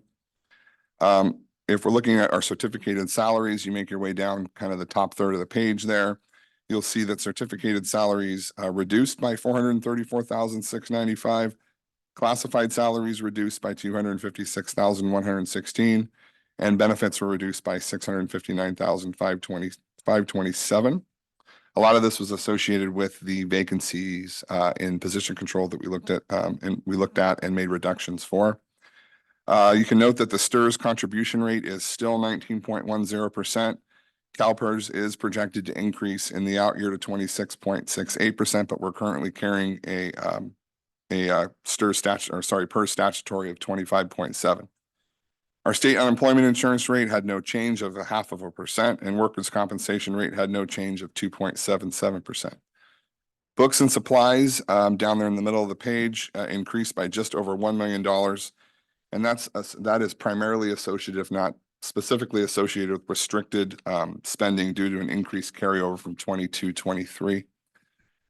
Services and other, you'll notice increased by just over 1.3 million. Again, that's tied to our restricted spending. Now is probably a good time to pause and take a note of that. When we receive our restricted resources, which are our revenues, they're made up of local, state, and federal. Oftentimes we have expenditure plans that are approved, and then when the governor comes out with a new budget, we're not exactly certain how to spend those dollars anymore, right? I'll bring up, for example, music arts discretionary. It was 67-62. We were of the impression in adopted budget that most of that revenue would be swept to pay for the COLA at the state. It was not. Right. So that's why you're seeing a relatively large swing in expenditures this year, because now we're budgeting for those expenditures based on the revenue that we actually have and that we know we can spend. You'll note that the district has increased its, I'm going to call this a planned deficit. It really is a planned deficit because this really does coincide with restricted dollars. Those restricted dollars have expiration dates associated with them. Some restricted dollars expire at the end of this fiscal year, June 30th. Some expire in September. I know it's an odd time, September 30th of 2024, and then others expire in the out years. But that's why our increase in expenditures has changed substantially, and that's why the district is now projecting just over a $2.3 million deficit for this fiscal year. You can see I break it down in the red numbers, the red 627, 137, that's unrestricted, and the massive number 1.7 million, that's associated with restricted spending. You'll also note down midway down the page that we're continuing to transfer out the $200,000 from the unrestricted general fund to Fund 14 and Fund 40. And you'll see there the ending fund balance for this fiscal year as projected at 6.4, just over 6.4 million. Down at the bottom here, you'll note the change, which I already mentioned earlier, in our ending fund balance shifting from 3.9 million to 6.4, with the reserve shifting from 6.1 to 10.8. I think one thing to highlight, which I don't talk about a lot when I'm doing these presentations, is our multi-year projections. Those are the two columns to the right. If you were to look at our budget revision and you were to look prior to that at unaudited actuals and prior to that, We were projecting deficit spending for 2 out years, and now we show a surplus. A lot of this is attributed to what we built in related to the SERP, which we're going to talk about later this evening. The out year projections now show a surplus of 300,000 next year, just over 900,000 in the out. We were projecting deficit spending in those 2 subsequent multi-years. So I think that's a positive shift and a positive change. The county office will love to see that. General fund expenditures, we just break it down in a nice pie chart that shows you here. Certificated salaries make up around 42%. It's just over 42% of our overall expenditures. Classified salaries, 19%. Employee benefits, 22%. Books and supplies, 5.6%. Services and other operating expenditures, 11%, and then other outgoing indirect, 0.5%. Overall, our district spends, and we're dropping in numbers here. I presented a mid-year last year. We talked about how this district spent 91% of its overall expenditures on people. Now we're looking at 85% combined. And that a lot of that is attributed to, as I've been mentioning throughout the night, reconciliation of position control and vacancies that existed in the budget. We were holding money in the budget and expenditures for vacancies that had not been realized. It's better to move that money back to the bottom line. Cash flow. Here's something we don't necessarily cover every single time, but the district, as I mentioned, receives its property taxes from the county. And the primary chunks of property taxes for this district and every basic aid district are received in December and in April. There's other small amounts that we receive throughout the year. February, we get a relatively sizable chunk as well. Every year between November and December, cash balances are reduced. This is why this district takes on a TRAN, tax revenue anticipation note. We bring the TRAN forward every year in the spring for renewal, and that TRAN basically gives the district a buffer from July 1st to December 30th. Not a lot of property taxes are flowing in. This district has just over a $2.5 million a month payroll. So it's important for us always to bring forward that TRAN. It's something that we pay back every single year. It just bridges the gap on cash flow. Cash flow is the most important part of district budgeting. So now I'm going to break down the special funds that we have. Let's take a look here first at Fund 11. So Fund 11 accounts for our adult education programs, 18 and older. Principal revenues in this fund are from federal, state, and local sources and adult education fees generated. The expenditures are typically for direct instructional costs, direct support costs, and indirect costs. The first interim changes since the 23-24 adopted budget. You'll see the beginning balance is increased over the adopted budget by just over 2.6 million. Revenues increased by just over 2.8, and expenditures have increased by just over 5.2. Every single time we talk about the adult ed fund, I bring this up, but just not to skip over it again tonight. Adult education had a relatively sizable reserve, and we're working on spending down that reserve. So we're building in additional expenditures associated with spending down that reserve for the consortium. Fund 11 is our child development fund. These are the changes since the adopted budget. Beginning fund balance increased over the adopted budget by just over 137,000. Our revenue increased over the adopted budget of just over $500,000. Expenditures increased. Usually when revenue increases, so do expenditures. Our expenditures increased in part just over $500,000. Our deficit decreased due to the increase in expenditures. We have a whopping $225 deficit in this fund, which leaves us with a positive ending fund balance. And I would like to note that 11 and 12 historically were receiving unrestricted general fund contributions, and they no longer are because they're solvent and self-sustainable. Cafeteria fund, Fund 13, Robert's fund. He loves to spend money.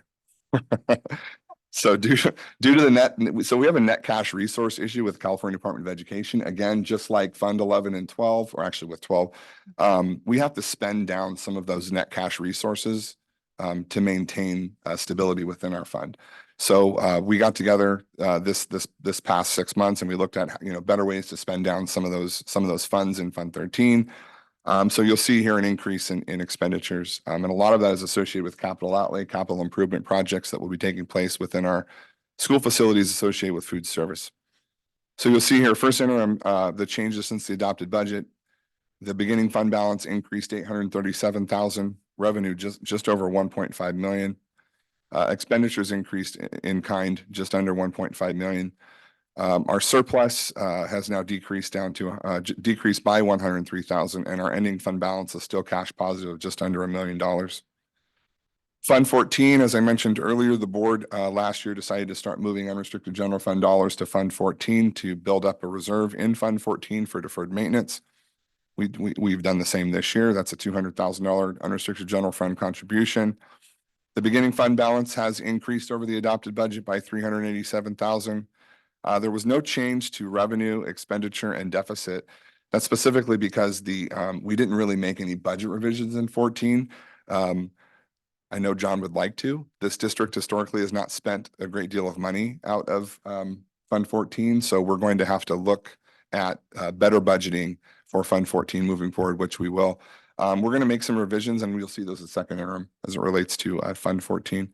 You can see here the ending fund balance, though, because of the adopted budget or beginning fund balance increase since adopted has also increased by 421,000. I feel like I should gloss over post-employment benefits fund because we always show it. There's been no change. This money has to sit here. You cannot interfund borrow or interfund transfer associated with Fund 20. So as you can see here, beginning fund balance 6,407, ending fund balance of 6,661. Moving on, building and education technology fund. So this is the fund that houses Measure D and Measure A and all the series associated. Our beginning fund balance increased over the adopted by just over 3.4 million. Revenue, of course, increased, which include, as I noted here, Series B bond sale. That increase, we had not budgeted for that bond sale. We weren't certain when we were going to initiate that bond sale. The bond sale was finalized. I presented on that at I think it was the end of October meeting. And as of December 5th, the cash is in treasury right now for Series B Measure D. Expenditures, of course, because the revenues have now been realized, have increased over the adopted budget. And now we are showing a deficit in this fund, and that's all based on the associated budgeting that we've done this year. We need to take a serious look at Fund 21, Measure D and Measure A, and bring back kind of a revised budget. I think this might be the focus. We don't normally do a budget revision 2 during the fiscal year. But with everything that's taking place related to capital outlay, capital reserve improvements within this district, I'm thinking about bringing forward a revision to Fund 21 more likely than not, sometime in February, to shift our focus as to what the budget should look like as opposed to how it was developed at adopted budget.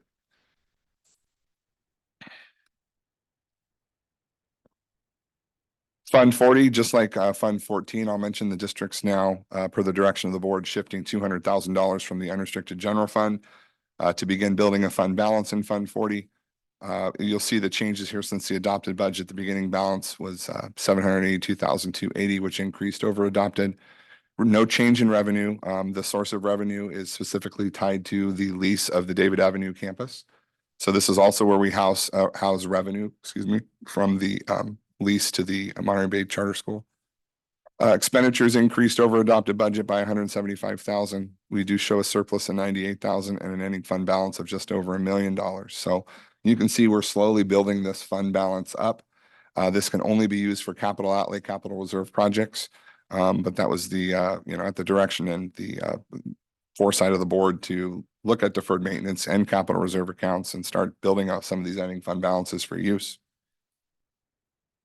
I included in the slide tonight and in your packet kind of a breakdown of the SACS account code structure reporting table. That's included in the board packet. It starts on page 548 for your reading pleasure. I try to summarize all this in a slideshow presentation, as well as included everyone's used to seeing the budget book, which I included in your packet as well. But tonight, the board, if they so adopt the first interim, needs to review and sign the attached SACS forms, which will be sent to the county office tomorrow. So this is kind of a breakdown of what's included in the SACS forms.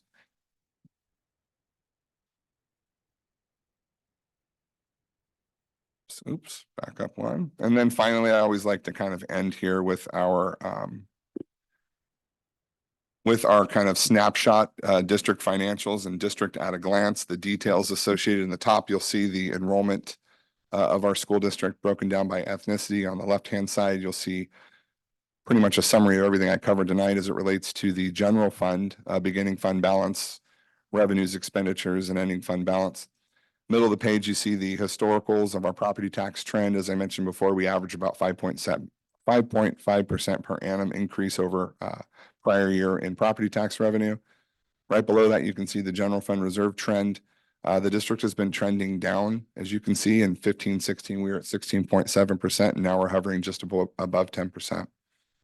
As you on the right-hand side in the middle, you can see STRS and PERS rate increases and the subsequent cost associated with those over time. And then down below, we include our SBAC assessment testing from 22-23 and our free and reduced meals served within our district. And I'll be working with Robert to update that again this year. So with that, I believe that's the end of my presentation, and I will open it for questions. Thank you.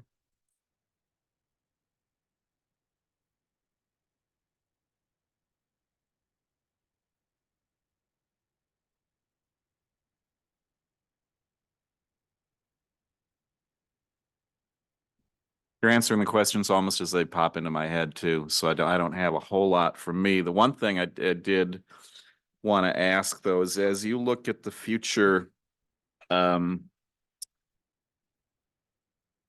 surplus numbers, those, correct me if I'm wrong, but those don't include any kind of pay increases outside of step and column. Is that right? That's correct. Yeah. None of the multi-year projections include anything aside from step and column, which is 1.4% and 1.6%, depending on which bargaining unit we're talking about. Okay. So step and column is included, but no settlement agreements are included. Okay. All right. And I don't want to interrupt your presentation on the screen, so I'm going to go to my right to Trustee McNary. Thank you for the thorough cover sheet for us and for your work on this, Josh. From what I take away, we're in a better financial position than we anticipated we would be in right now, with tax revenues and a surplus of 10.8 or reserve of 10.8 when we thought we might be in the single digits. I like that we're making plans to continue taking care of our facilities and working on maintenance on our buildings in more than one way, because I love that we have our bond money, and I think it's going to go a long ways. And I think there's probably still more work to do. Thank you for reconciling the vacancies. And it seems like you've really put a lot of work into finding the places where we can save and move things around so that we'll be able to do more moving forward. So thank you to your staff too. I appreciate it. Positive certification, that's what we want. And so all good. Thank you. Thank you, Trustee McNary. Trustee Carolyn. Thank you. Thank you for mentioning the SERP and how it will benefit us, or how it's estimated to benefit us, because that's probably, I mean, that's later on in the program tonight, but that's my biggest concern with the SERP, is that we're going to go ahead with it. We're not going to actually realize any savings. So seeing that it's built into the budget, it's not like I worried that you weren't going to track it, but now that it's built into the budget, it makes me feel more comfortable that like it's not going to get lost, you know, because you wear a lot of hats. So thank you. Will you talk a little bit about what you mean with rolling the vacant positions back in the bottom line? So do you want me to just let you answer that, or do you want me to tell you like what I hear and how I'm sure I'm wrong on how I'm hearing it? So do you want me to tell you how I'm confused, or do you want to just answer it? It's up to you. If you don't mind, I'll answer. Please go ahead. Right. So, you know, every year we have vacancies built into the budget, right? And those vacancies are positions that are being held. They're holding up dollars associated with our budget. So it shows a higher hyperinflated a number associated with expenditures. So once we clear out vacancies, those expenditures more or less fall out, right? Which falls to the bottom line, meaning an increased ending fund balance, or you know, it could also mean a surplus, right? Because basically we're talking about revenue and expenditures. So we had quite a good amount of vacancies. It was just under $1.4 million held up in the budget. Now, as as positions are required to move forward, we build those back into the budget. That's why we have unaudited actuals, budget revision 1, first interim, potential second revision, and then second interim. So you know, we're not painting a false narrative by removing the vacancies, but what we're doing is we're trying to show a better like snapshot in time, which is really what I'm reporting on tonight. So we looked at that this summer, and there were a lot of vacancies held up in position control holding dollars that had not been filled. Now, some of those vacancies will be filled this year. Some of them have been filled this year, which will then again start to increase expenditures. And I'll just report those out as we hit each one of the interims. I don't know if I answered your question. Perfect. And you saved me from having to explain further, so I appreciate that too. Thank you. All right, thank you, Trustee Carolyn. Trustee Hazen. Yeah, two things just quickly. The cover sheet, I cannot say enough how helpful that is to have those summaries. It just gives us, where should we look first? Where should we look deep while we're reading over? The second question, and this is I think, or at least for me, a hypothetical, but what happens if we do not approve this SERP next? Do you have to issue another interim, or does interim go forward as is? No, so this is an interim. Again, it's a snapshot in time. And if you recall, this is actually through October 31st, right? So it's a snapshot from July 1 through October 31st. If the board decides not to move forward with the SERP, that will impact expenditures. It will impact the potential surplus. And that would all be addressed at second interim. Great, thank you. That was my mistake. Appreciate it. Yeah, and Trustee Carolyn mentioned this really when we're talking about the SERP. We are talking about estimates right now, right? So we're talking about estimated cost savings, estimated reduction in expenditures. Let's call it what it is, an estimated reduction in expenditures on the salary, benefits, and statutory component. And then there's also an increase to expenditures associated with the SERP payout. And I'll discuss this more later when we get into the SERP conversation. But as it stands right now, no, it's built in to this budget moving forward. And if we need to make revisions, we will throughout the year, even prior to second interim. Thank you. And I think that's all our board members, right? Let's look for any public comment on this particular item. I don't see anybody's hand raised. Anybody in the room wish to speak on this? And since we had a couple of latecomers online, I'm just going to wait 3 beats, 2 beats, 1 beat. And all right. Any additional board comments? I see no one. So we're at the point, can we move forward? Anybody want to make a motion on this? I'll make a motion to approve the first interim report. I'll second. All right, we have a motion from Trustee McNary and a second from Trustee Carolyn. Can we get a roll call, please? President Brian Swanson. Aye. Clerk Dr. Hazen. Aye. Trustee Jennifer McNary. Aye.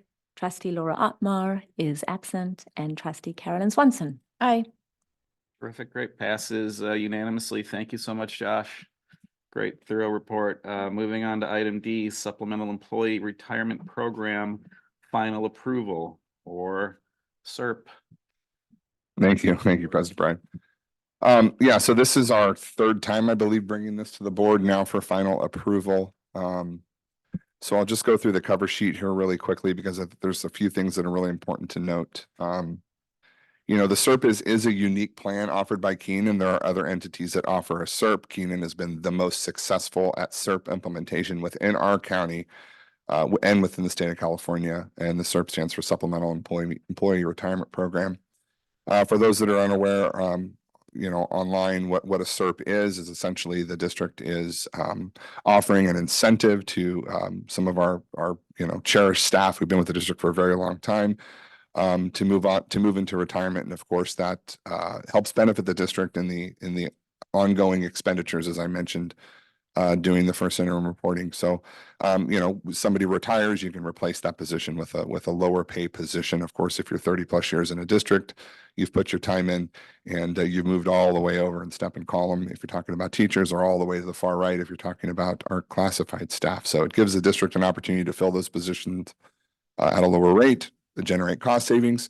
I will mention that this SERP was brought forward last year because we had discussions with PGTA during negotiations about potential reduction in force associated with our school district. So we are talking about a SERP payout, and we're talking about a reduction in force through a SERP.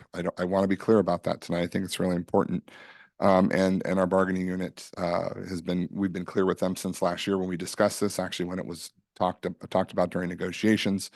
And also we brought it to the board early in the spring last year. So this is something we were moving down this path one way or another. I think that the one component we weren't really ready to settle on was, does the SERP pencil out And Trustee Carolyn mentioned that earlier. We want to be sure this pencils out, because what we're talking about here, and I'll get into the numbers in just a second, is a sizable chunk that the district's going to pay into an annuity for our 21 folks that have decided to opt into the SERP. I will mention that there was a criteria associated with the SERP. The employees must be certificated management, classified or classified management employee of this school district. They have to be at least 55 years or older by the end of the fiscal year, June 30th. The employees must have 5 years of service within this school district. The employees must be eligible to retire with CalSTRS or CalPERS. The employees must retire from this district by June 30th. The employees must submit a letter of resignation and SERP enrollment package by November 9th, and everyone did that decided to take the SERP. And of course, the final component, PGUSD must realize $1.5 million in cost savings over 5 years. So that was kind of the criteria that we initially established. That was vetted through the entire process. It was vetted by the board before we began implementation. So the proposed SERP, as I mentioned, it will be a 75% of base salary benefit to our units that decide to retire. One thing that changed since we brought the SERP forward is we did include on top of the base master and PhD stipend. So that is included in their base now. And what we'll do is that 75% will go into a fixed annuity administered by Keenan and Associates and funded through United of Omaha. And that will allow for our retirees to draw down on that annuity over the course of 5 years, 10 years, depends on what they decide to take. And I'm not certain exactly how each and every one of them structured that, but it gives them the opportunity to basically supplement income over the course of 5 or 10 years. We did have 21 district employees agree to take advantage of the SERP. Now, I would like to mention this. I noted 35% of eligible employees. That is double the amount of most SERPs approved. Like for example, in talking to Keenan, they haven't seen a SERP approved in over 17% of the eligible population. It just goes to show that, number one, it was worthwhile for our employees to take. We had a good offer for them. Number two, we have a lot of employees that have served this district a very long time. So 35% is a large number. 11 certificated PGTA employees opted into the SERP, 10 classified CSEA employees opted into the SERP. And as I mentioned before, we're looking at a RIF, reduction in force, through a SERP. So to make this pencil out, that's one of the components that's crucial. So not only replacing a position at a lower rate, but also reducing positions as we see fit based on enrollment. So the net reduction of positions proposed tonight is 3.0 FTE from the certificated side, 0 from the classified side. And again, this is the rationale for this is just depends on who is going to retire and what their job classification are. And if we need to fill that position, we need to fill that position. And if we don't, based on enrollment projections, then we look at a potential reduction in force. So the reduction in force, again, that's something that we'll bring forward probably sometime in February. The next steps associated with the SERP, the board approves the final estimated SERP package as presented tonight by staff. Keenan will do a final evaluation of salary in April of 2024. Of course, this is following the retro negotiated settlement that is right. We haven't gone through negotiations with our bargaining units yet. So that's a component that we worked into this equation, knowing that there will potentially be an increase in salary to both bargaining units. But that's why, even though the board is approving the SERP package tonight, Keenan will not finalize the evaluation of the SERP payout until April of 2024. That doesn't affect the ongoing cost savings. It just affects how much it costs the district to pay out into the 75% annuity for each employee. The final invoice to PGUSD for the SERP payout will be in June of 2024. For remittance prior to the 30th. And as I mentioned, I included that in our expenditure line. We're presenting first interim. And then that is just for this year. I want to be clear. The SERP payout is not done in one fiscal year. It's done over 5 fiscal years. So we have an initial payout this year, and then we'll have subsequent payouts in the subsequent 4 years to follow. The fiscal impact, as you can see here at the bottom. So the general fund 5-year expenditure. So that's the SERP payout broken down over 5 years. Is just under 1.5 million. And that again goes to our employees in an annuity for them to draw down and supplement their income. The general fund SERP payout for this year is just under $300,000, again, built into our expenditure line in first interim. And general fund relief over 5 years is just over 1.5 million. Questions? My tally here, I think, Trustee McNary, you might be up next. Thank you. I did have an opportunity to ask staff about this ahead of time and got my questions answered. So thank you for that. Josh, just kind of for my layperson perspective, can you run through how it works if we're spending about 1.5 million over 5 years as part of this, and we're also somehow creating a savings of 1.5? Can you help me understand? Right. So the 1.5 general fund relief is actually net relief, right? So the actual cost savings is closer to around $3 million, but it's the net relief over 5, right? We have that initial CERT payout, which reduces our overall savings. Okay. Thank you. I think that makes sense. I understand staff's rationale, and I think it makes a lot of sense that this feels like a healthier way than having to go through the layoff process. And I understand that the unions have been in discussions with staff and are on board with it. And I see that we want to build up our savings and our reserves, and this is one of the mechanisms that we have available to us. So, okay, I feel like I have enough information to make a decision. Thanks. Right. Thank you, Trustee McNary. Trustee Carolyn. Yeah, just for the benefit of myself and the public, where in the packet does it state that we're gonna save about $3 million? I'm looking on page 839, if that helps, and that says we're gonna realize savings of about 2.3 million, so I must be looking at the wrong spot. Yeah, and I'm not going to pull it up, but so there's savings associated with attrition too, right? So we're making an assumption that if we did not offer the CERP, folks may not retire. We're also making an assumption on the other side of it, if we did not offer the CERPs, folks still might retire and we still might realize some of those cost savings. So I think when you're looking at the number of just, it's like 2.4, that is associated with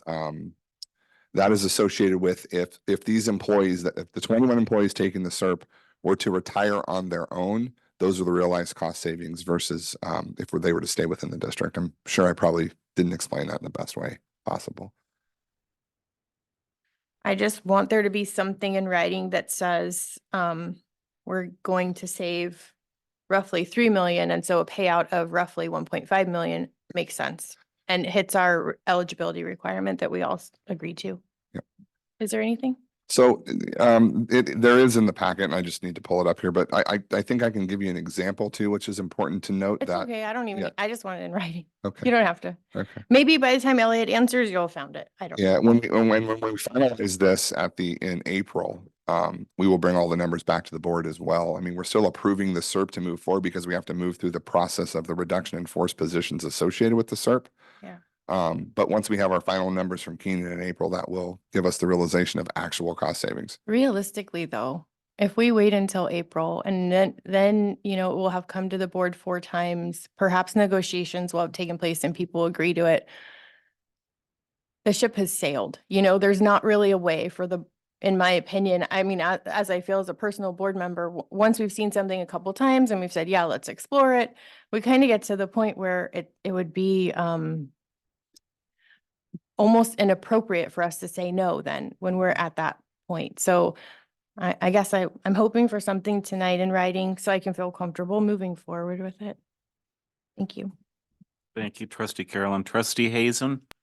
Yeah, I appreciate those concerns. You know, I think the beauty and difficulty with the CERP is that it is really somewhat fluid until the final numbers are realized, right? There still could be somebody changing their mind if they don't put that packet in and they don't write that letter. So I'm in full support that, you know, in recognition based on previous presentations that this will not move forward if it's not going to be a cost savings to the district.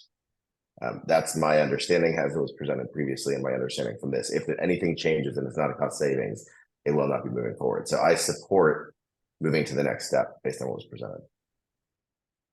All right. Thank you, Trustee Hazen.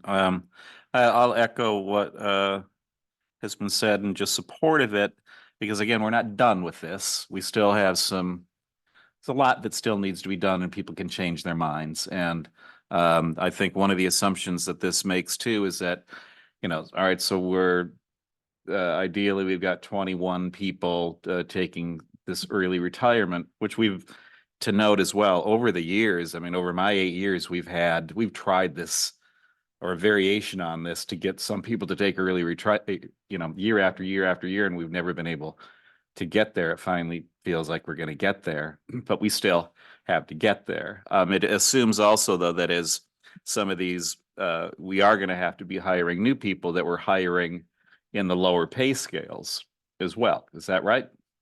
So, which we may not be able to do. That's the ideal, of course. So there are still a lot of assumptions here, but we're not going to get there unless we can move forward with this particular step. And maybe you can, Josh, maybe you can address Trustee Swanson's concerns about having something more concrete as we get to the next step. I would hope so that everybody feels just more assured that we're getting there. But, I think there's a leap of faith. There is, and I do want to mention one other thing which I haven't addressed. There is a potential for another FTE reduction, which PGTA also knows about. So with any further reductions of assignments based on enrollment, that increases actually substantially the amount of cost savings the district may realize. So if I'm looking on page 839, I wish that Gail was on the call to explain this slide, and I should have texted her. Is Gail Beal on right now? She's not. Okay.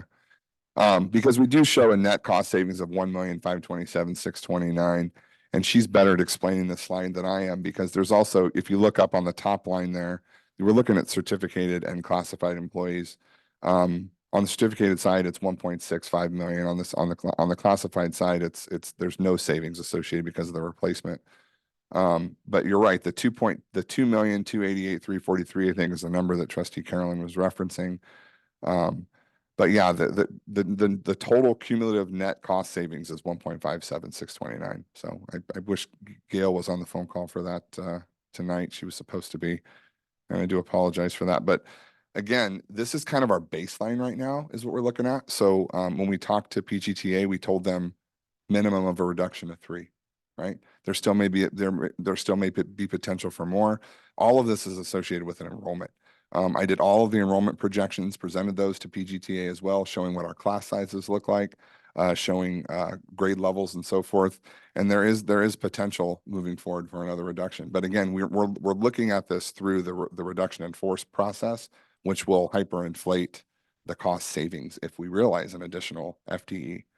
But right now with the 3.0 FTE, it gets us over 1.5. I'd like to jump out to the public for a second, since every board member's had an opportunity, and we can come back afterwards. Is there anybody on? All right, and anybody in the room? Ms. Shamas, please.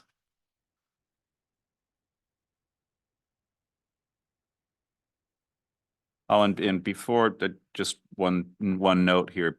You were referencing page 839. Depending upon what you're looking at, like in my packet, the page number in the packet is 845. So somebody might have something different, but I found it eventually. So, but anyway, please. Beth Shamas. Yeah, this is a huge number. I don't think we've ever had anything close to this number. But what concerns me is, the reduction of teachers. And I know that it makes sense when you just look at numbers. But I just want to remind the board that in this district, typically we do not place as many kids in classes that we can by our contracts, with our teachers. So why? Because the parents are the ones that like the small classes, and they will come and say, when you're just a little bit over what they think you should be over, they're gonna complain. So just to be aware of that, just looking at a number sheet is not going to give you that full picture of what the actual on the ground impact is going to be. And I hate to see losing teachers because even with enticing these teachers to leave, but you just got to realize you lose so much of that knowledge and culture, and it takes a while to build it up with new teachers coming in. Thank you. Okay, thank you. Lewis, anyone else online?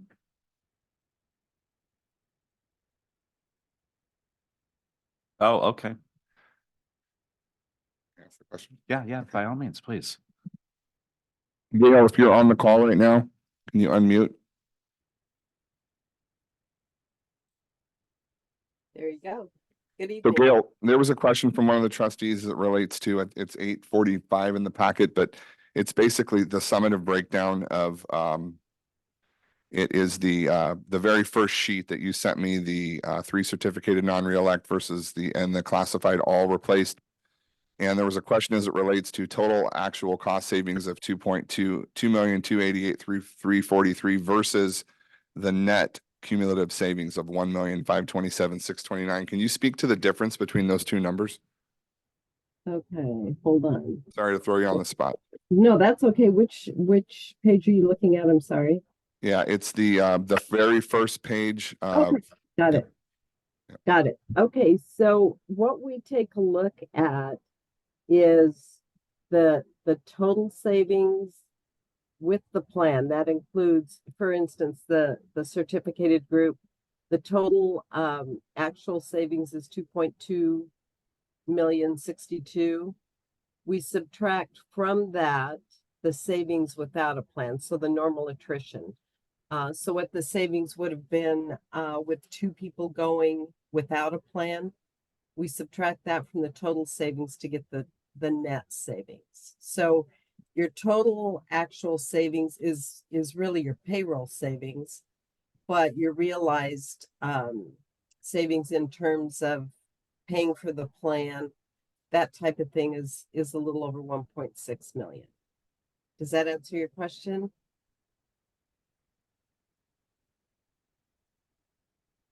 I have the information that I need. Thank you.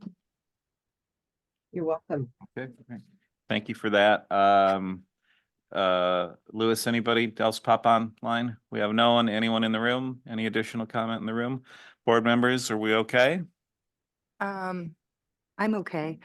Just to clarify a couple board questions. We're at the point in the SERP where employees cannot change their minds. Is that correct? The window of opportunity has closed. Is that right? Yeah, well, they've all signed their paperwork. What they have not done is filed the resignation notices have not come to the board yet. That would come forward on the personnel report, which HR will bring forward within the next couple of months. Okay, so just as far as the total number of employees we're looking at, this is kind of like our final number. Okay. And then once we do approve this, the SERP won't be coming back to the board for any type of approval. It'll just be more of an information update where we're at. Is that right? That's correct. Okay. Thank you, Ms. Shamas, for reminding us to remember what it looks like on the ground for our families and how important it will be to communicate with people what we're doing and why we're doing it. Do you mind if I share a little bit on that? I think it's important. Okay. Yeah, I think it's important. So this the reduction in force associated with the SERP will not really affect our class sizes all that much. So what Ms. Shamas was talking about was, within the collective bargaining agreement, we have a goal that we would like to meet in class sizes and a max. And for example, I ran the 24-25 numbers with I put a lot of fluff in there. For example, this year we only realized 46 TK students, right? Next year we plan on operating 3 TK classes. So I maxed it out at 72. Okay. Even though this year we only had 46. And we may not realize all 3 classes, right? So where I'm going with this, I did the same thing in kinder. I looked back and this is somewhat having to do with enrollment projections, which I'm bringing forward to the board in January. But what happens at our elementary level is the largest class size we'll have is 24. as projected with the buffer in there. Now, that's not to say that it may not go above 24, but that's with a relatively conservative approach to budgeting. Some of our class sizes are still down in the 17 and 18 student range, but none of them hit over 24. This year we had, I think, a rubber down. We were hitting the goal and the max in our 5th grade classes. But those kids are aging out and they're moving into middle school. And the SERP and the rift through SERP is affecting the elementary schools, and it's affecting the high school in particular. But as Ms. Shamas mentioned, and Trustee McNary also brought up, we have to be cognizant of how we're staffing our classes for our students. We don't want to push our class sizes to goals and maxes. So that was a consideration when we did move through the SERP process. It was actually one of the most important parts for me at the tail end of looking at the dollars and cents was, how does it affect our class sizes and our classes within our elementary schools? Thank you. I don't have anything further, President Bryan. Thank you very much. Board, I think we're at the point now where we could be seeking a motion. Can I get a motion from someone? I just want to say really quickly, if I may, that Josh, you've been really thorough in this and very transparent, I think very transparent. So my vote tonight is not a reflection of your work. It's just a reflection of my comfort level in the numbers. I just want to say that out loud. Okay. Thank you. I would like to make the motion to move forward with supplemental employee retirement program final approval. I'll second that. All right, Dr. Hazen is the second. And can we get a roll call vote, please? Yes, President Brian Swanson. Aye. Dr. Hazen. Aye. Trustee Jennifer McNary. Aye. Trustee Laura Otmar is absent. And Trustee Carolyn Swanson. No. We carry 3-1. And moving on to the next item, board calendar, future meetings. That is mine, yes. That is Thank you, yours. President Swanson. So really looking at the proposed dates that we have for January through June 2024, what I'm going to be proposing at this time is, again, this ties into our initial discussion at the beginning of the meeting where we are looking at reducing meetings to one meeting a month. So looking at January, the idea would be to hold January 11th, since that would be the first Monday, and then delete January 25th. And even just looking at the agenda items that we have, in looking and connecting and meeting as a staff, we really feel very confident that those items would be able to move to the January 11th meeting, and still for us to be able to get through all of those. So that would really then, if we needed a special meeting for the month of January, the 25th would be allowed for that. Moving on to February, only had one meeting scheduled already because it's a really short month, and so no changes there. March, we will maintain, March 7th for that, our regular board meeting.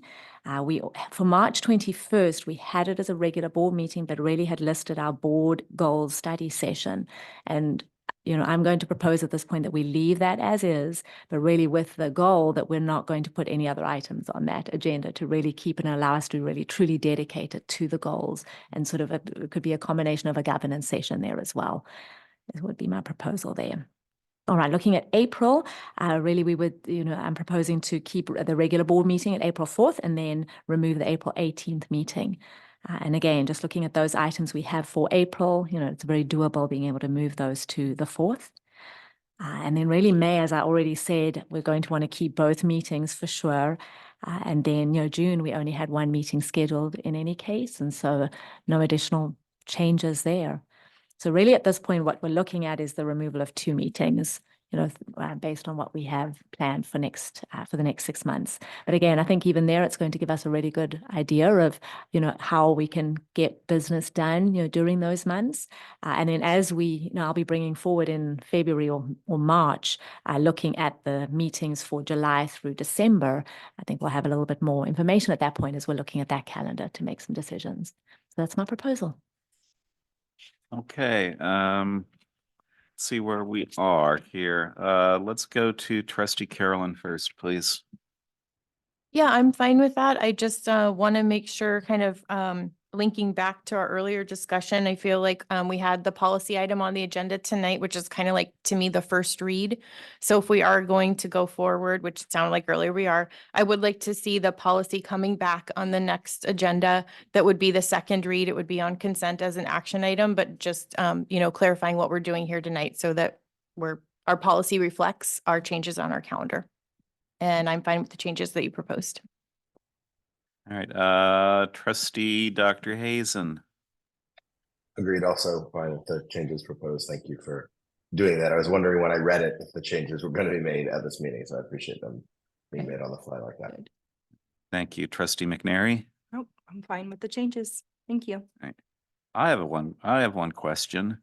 Especially as we're compacting some of these. I will be out of town on the 25th of January. Is it possible to, or are we have to do the Thursday, or is it possible to? That's the one we're not doing. I'm sorry, Yes, the 11th, the oh, you'll 11th be of out of January. town. Okay. Yeah. Mm.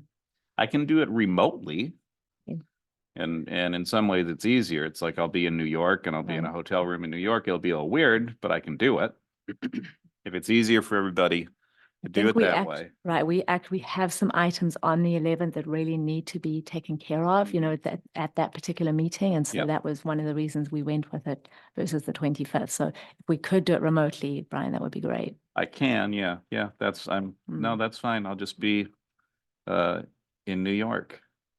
The nice view, hopefully. So There we go. okay, so I'm fine. Okay, Let's thank you. let's go out for public comment, shall we? Lewis, we have no one. By all means.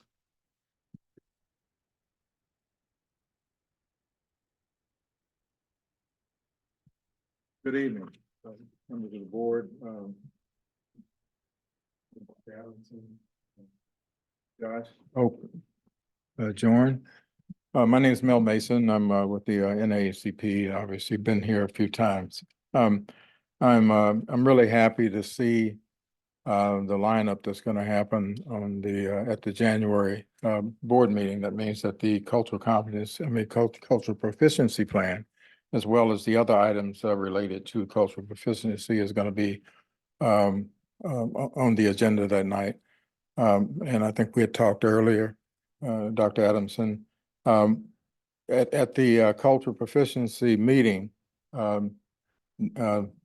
Danny Monroe, who I had mentioned some time ago in one of these meetings, who was a DEI expert, happened to be there. And so she and I reviewed the plan, and we'll talk about this probably more extensively in January. But she thought it was a good plan. And so if she thought it was a good plan, then I had to think it was a good plan as well. And obviously there are some gaps, but that happens. It can be a good plan, but if there's no will to implement it, no will to like fully, operationalize the plan, then the plan is just words. My sense is that with all we've been through together in these past few months, there's will here.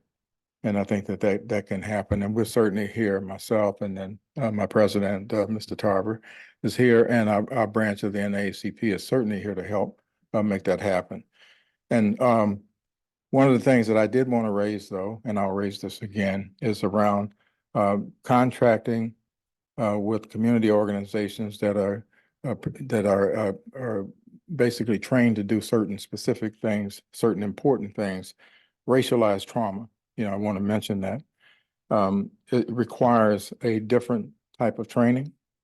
And that's part of my responsibilities over the years has been to train clinicians in how to deal with a lot of things cross-culturally.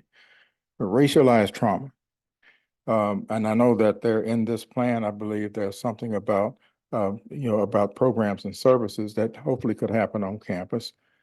But if you're not trained in racialized trauma, which is a whole different trauma, as those of us in this work, we call it a monster unto itself, because it destroys self-identity. It destroys not just self-esteem, but it destroys self-worth. And it does that with adults. You can imagine what it does to children. And so, and I'm not looking for a contract. I'm retired supposedly, so I'm not doing that, but I do know people who do these trainings. And so if you have counseling staff that are going to be working with these youngsters, then just let me know and I can get some people that can work with them around that, because it requires a whole different approach, different strategies, and not everybody can do that. So I just wanted to kind of throw that out there, but the plan itself is a good plan. So I wanted to go on record as saying that, and possibly take a look at building parents a little bit more into this plan so that they feel a part of it. Thank you. Thank you, Mr. Mason. Any additional public comment in the room? And no one online? Any additional board comments? Trustees Carolyn? I guess it's a procedural question. We can find out later, but Brian, I understand your concern about not being here in person for the meeting because it's important. But could Elliot run the meeting even though technically you're here? Maybe we can find out later and that Yeah, might bring some ease. That's a good suggestion because it could be very, very clunky. And Yeah. I'll look into maybe changing my flight to the next morning too. That's very generous might of be you, able but to- maybe we can just have Elliot do it too. I mean, Yeah. I'm open, I guess I'm just saying, I'm open to variations to accommodate, to make sure that someone's here in person. Okay. That's all. Great. I think it's a great suggestion. We'll figure it out and maybe Elliot and I can talk about his comfort level there too. And if Dr. Adamson could look into making sure that we're not breaking any rules. And I want to jump back to, just don't want to miss whoever might be online who might have come in late. Looks like Carrie Serpa. Okay, did I do it that time? We got you now. Nice. Okay, I just wanted to say, as a parent and a community member and a teacher and member of cultural proficiency, I would love Mr. Mason's help in supporting students of color with racialized trauma and anything else that he and the community can provide in me supporting students of color in my classroom. Thank you. All right, thank you. Okay, I think we're at the point now where we're going to be looking for a motion. Can we get a motion to move forward with this? Do we need to actually give you a verbal summary of the new dates, or do you have everything that you need from us? Okay, all right. Really, the idea would be to then, bring that forward then with those changes at the next meeting. Yeah, but that's great. Okay. Thank you. Yeah. Terrific. Get a motion from anybody? I'll make a motion to approve the calendar with the changes presented. I'll second. All right, we have a motion from trustee McNary and a second from trustee Carolyn. Let's get a roll call, please. President Brian Swanson, Aye. Clerk Dr. Hazen, Aye. Trustee Jennifer McNary, Aye. Trustee Laura Otmar is absent, and Trustee Carolyn Swanson. Aye. All right, carries unanimously. Moving on to information discussion. 2023 California School Board Association Annual Conference. This is something I know we did last year as well after we all came back, which was nice for everybody just to take a moment and talk about something that they were really inspired by or they thought was just awesome about the conference. And I thought the whole thing was it'd be hard to narrow it down to one thing. But I want to go to Trustee Carolyn with this first. Unless you want to pass it off to somebody else, you can give it to somebody else and we can come back to you. Yeah, can we do maybe Trustee McNary and then I'll come back? Okay. Thanks. Trustee McNary. Sure. I don't have a lot to say. I think a lot of the value for me came in just spending time together as a board and being around each other outside the confines of the boardroom and not in a violate the Brown Act sort of way, but just in a more like human, natural setting. And getting to know one another a little bit better because I think we've spent a whole year together and we really haven't had that opportunity. So thank you, Dr. Adamson, for kind of facilitating that time for us. I thought it was really important. Last year I went to CSBA as a new trustee, like bright-eyed, and I saw all the shiny things at the trade show and all these great presentations. Someone figured out how to grow lettuce in a shipping container at their district, and I thought it was all great. And I realized it's so specific to that community. So this year, I think I went in with a bit narrower focus and a bit more specific focus on our district. And so for this year, I think my focus is community engagement. I know we're headed in the right direction with regard to that, but I think, it's important for for the board. It's important if we're serious about the work we're talking about with regard to equity and with the ability to control the narrative for ourselves and tell our own story. So I'm really looking forward to being able to talk with you more about the specifics, but just where we're headed. So yeah, that was my I'm really excited about the possibilities we have for engaging with our community. So yeah, thank you so much. Okay, thank you. I'm going to jump in next, and I'll make it quick. One of the things I thought was great was that even though we didn't, it's like we didn't coordinate the different things that we went to because there were so many, and yet I'd walk into a room and he'd be like, "Oh, there's Carolyn in there." It's like you were interested in the same things that I, was interested in, and I'd walk into another one and it's like, "Oh, there's Elliot there," or Jen is there, So that was really cool just to see that we did gravitate towards some of the same things too, that we had some of the same concerns and that we sought out these opportunities to learn more about some of these things that were either interesting or of concern to us. So I enjoyed that. I enjoyed just the hang time with everybody. And I think, again, that played into earlier this week, again, with us getting to know each other better and see each other as like real people. And then there was this, which I want to get passed around. I've shared it with a few people, but this was something I think they do down in Santa Barbara. And what it says is, where do I start? And it's really a guide for parents to, when they have an issue or a concern, how do they move through the chain of command in the district? And I think this is something, and we'll get it shared. I hope we can, at least, that's something, and theirs is laminated even. That's how serious they are about it.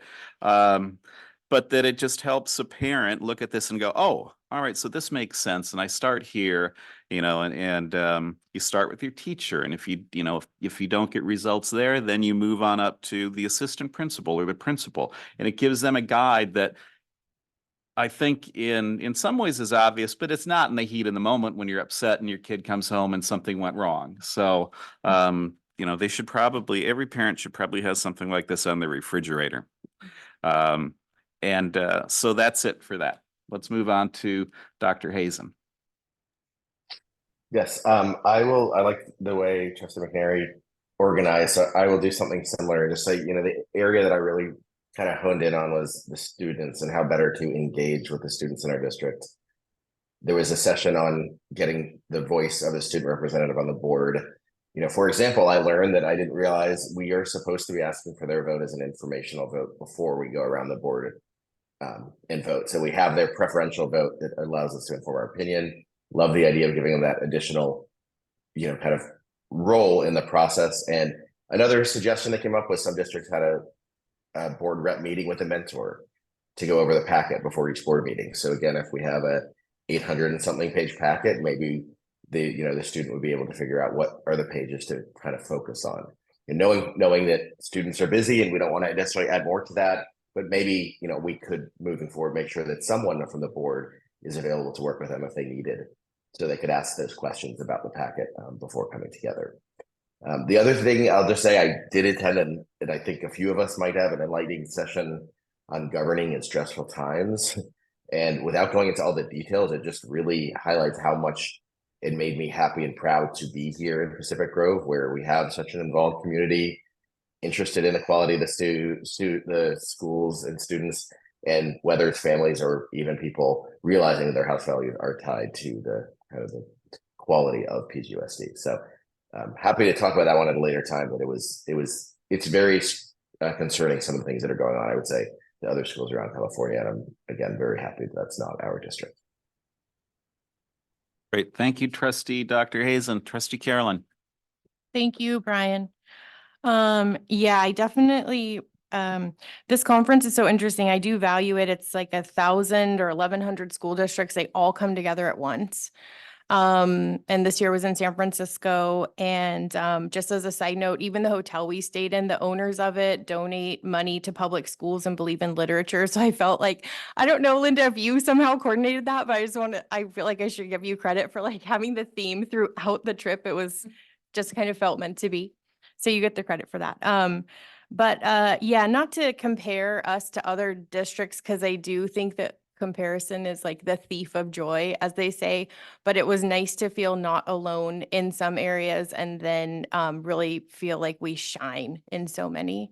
The engagement with the community and the relationship building that I hope that happens this year. I just kind of look at things, I look at things calendar year. I know most of you guys are looking at school years, but you know, we're heading into January. So one goal that I set for myself is when I first came on the board, I was given this box of 500 business cards and I have about 200 left and I'm dedicated. I think I'm actually going to go door to door in my zone and start talking to people.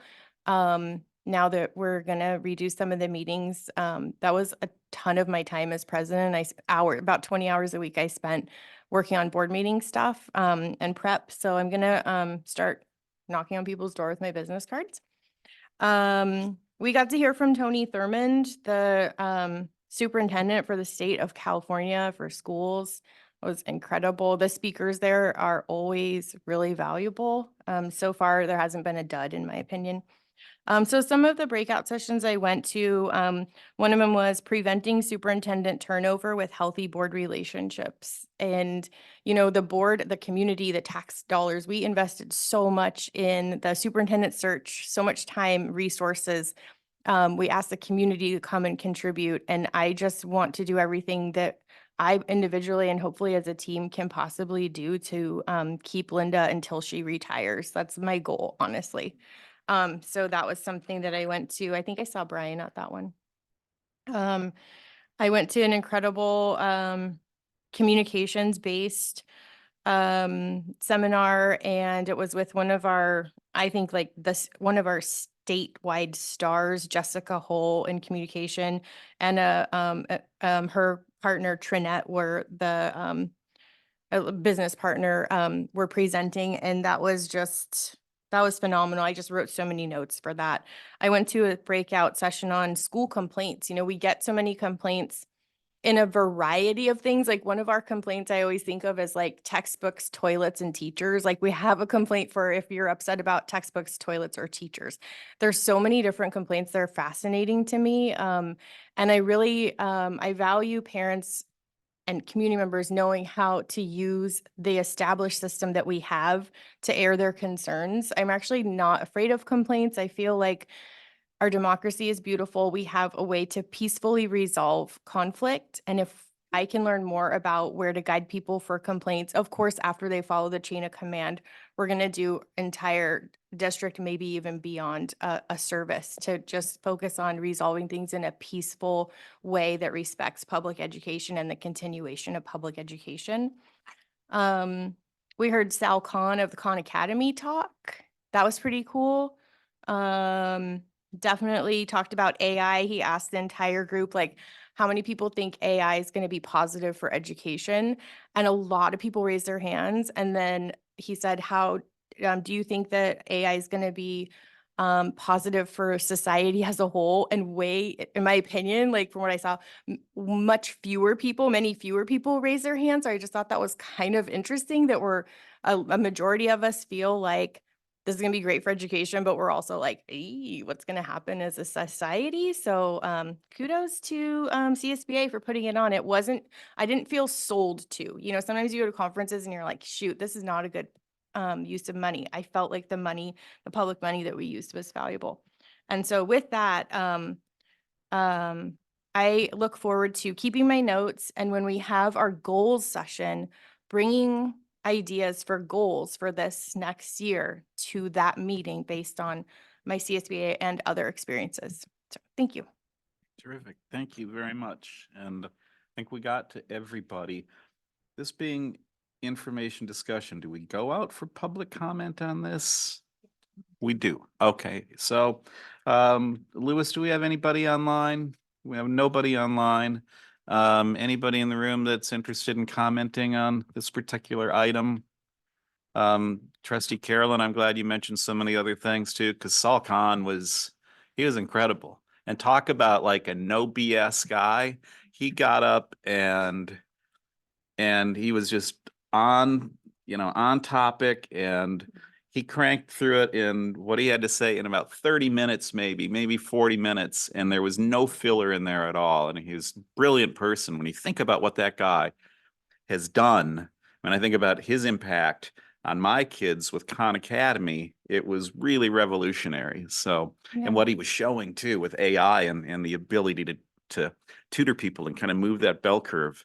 I hope his speech is somewhere else online that people could find it too, because it's absolutely worth seeing. So let's check back. Anybody online? No one. All right. So with that, let's close out that item and move on to future agenda items, please. Dr. Adamson. All right, wonderful. So let's see, I'll just go through the list and share with you the proposed changes we're looking at. But the first one, obviously, the review of business contracts for fingerprinting, that'll come forward in January. So we have a date there already. Same thing with the next one, that'll be coming forward with our HR department with a review of the organizational plan. So let's see, the next item, our board cultural proficiency training, that is, I think we've got the contract, it was approved, so we've just got to identify a date for that at one of ours. And so I'm going to be proposing one of those dates. We don't, we've deleted one of our meetings, I think would be a good idea there. So again, just it's good we've got that on the calendar. We don't have it on the calendar, we know for sure we're doing it. We've got to pick a date. Let's see, the next one, common school year calendar with surrounding districts. I know this was an item that has been brought forward. I am really in the beginning, stages of that. Really, that's going to require, a conversation, a meeting with myself and the superintendents of our surrounding districts. And so I just reached out to our superintendent of Monterey, Peninsula USD, PK. And so, I know he's interested in, setting that. We've got to get a date. And then the interim soup with Carmel. And so really, I think that's going to require the three of us, coming together, some of our staff as well, and really kind of looking at, is there an interest and, what's that going to entail, right? If we want to sort of, align calendars. I can tell you I know for sure it's not going to be an easy task. And I think it's really going to come down to us maybe, doing alignment with some of the bigger, districts, in particular Monterey. And so I share that with you, that there are, initial conversations that will be happening there. And that's a big process, right? I think we're just, in the research part of that. Once we, do get to that, if we think there's some, path forward, then it really is about, there's a big community input portion of that. There's a big part of negotiating, with our associations. But again, I think, that's something that we can, keep on our radar and that I can report back to in the coming months as that progresses. Let's see, the next, the comprehensive school safety plan, and specifically with specific reference to our LGBTQ plus student group, and this is really in reference to student safety. What I'd like to propose here is that we identify that with our next policy committee. There is policy that is available that I think we would want to be considering and looking at to have specific language that we can be following to ensure we're definitely in compliance with with the law, but I think there is more specific detail that we can add to that the board policy will bring. And so that's my proposal, that would be on our next policy committee. Does that sound reasonable to everyone? Yes, and I don't know if we have a policy committee, do we have a policy committee meeting set up already? We do not, and we do need to. It's on your radar. Okay. Right. I know there's a batch in December of, all of the updated policy that CSBA sends out. Being new in my position, I haven't received that email yet, so we're trying to track down where that is. I was just in communication with CSBA this afternoon, and they've, added me to the list now, and, hopefully I'll be getting that in the next day or two. And so once we've got that, that'll help us. And then, yes, the next step is to get a meeting on the books for that, which we will do so. Good point. Thank you. Let's see, the next one, staff support for combating incidents of racism. And the next one, the cultural proficiency implementation plan. And then I'm going to skip one bullet to the next one, too, racism and zero tolerance policies. I see these three as all falling into the overarching implementation plan of our cultural proficiency implementation plan. We have all of those components embedded in the overarching plan. And so what I'm proposing here is that we really, remove two of those bullets, and because it's, they fall under the overarching one, implementation of the cultural proficiency plan. Is everyone in agreement with that change? Yes. Okay, thank you. And when, Yes. we'll remind get me that for when the cultural proficiency implementation plan meeting is? Well, that'll be brought back to the board here in January. So at our January 11th meeting, it'll be, an update on where we are with the implementation of that. We have the feedback that we just received from our last input session. Mhm. And so you'll be receiving, a summary of that tomorrow in your board update. Oh, wow. And sort of in that, there's going to be a timeline that, Director Rogerman has worked on with, the committee on sort of what our next steps are with, the rolling out of that. So, and then of course, there'll be a detailed summary of that when we present it to the board in January as well. That's great. At the you're thinking in the regular meeting in Correct. January. Okay, January thank you so 7th, much. yes, Thank you. yes. Let's see. The board governance, we've had our first one, so we can strike that at this time, and there will be more of those. It's just a matter of identifying our dates for that. And let's see, and then the last two, so equity between elementary schools and elementary Spanish offerings. So the equity component, I know that is a goal, that's something we're all wanting to keep on our radar. And so my proposal there is really, as part of our LCAP process, and really as we're looking at additional pieces and programs, it's really going to be that we embed everything we do through that lens as we're making decisions. And I know that you as a board, that's going to be something that's constantly on your radar, and really that would be, on our staff as well. I know that's a commitment that both of our principals at both of those schools have as well. And so, my proposal there is, I don't think it's necessarily something that we have as a presentation or anything. It's just something we should be embedding into our regular practice. And so, with your approval, it's, removing it as an item there, but just it's something we'll continue to be aware of as we move forward. Are we good with that? Okay. And then the last one, really, the elementary Spanish offerings. And this is definitely something, that I see as a part of our LCAP process, because so much of what we do there is as we're assigning, we're looking and developing our budget, right? With the input that we're receiving, with the need for, programmatic changes, is there funding that, yes, would be available to, expand our Spanish offerings to our, TK through second graders? And, if so, how do we go about doing that? Obviously, that's going to entail, additional staffing.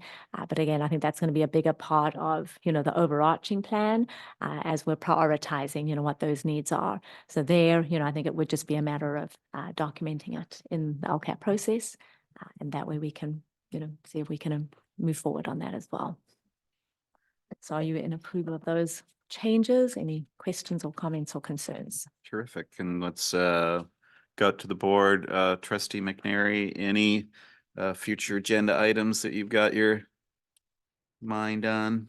No, I think the list is plenty full at this time, so I'm excited to get to work. Yeah, I'm happy to see that we're moving forward, and that the list has gotten a little bit shorter too. So but that's because some of these things are being addressed too. So that's good.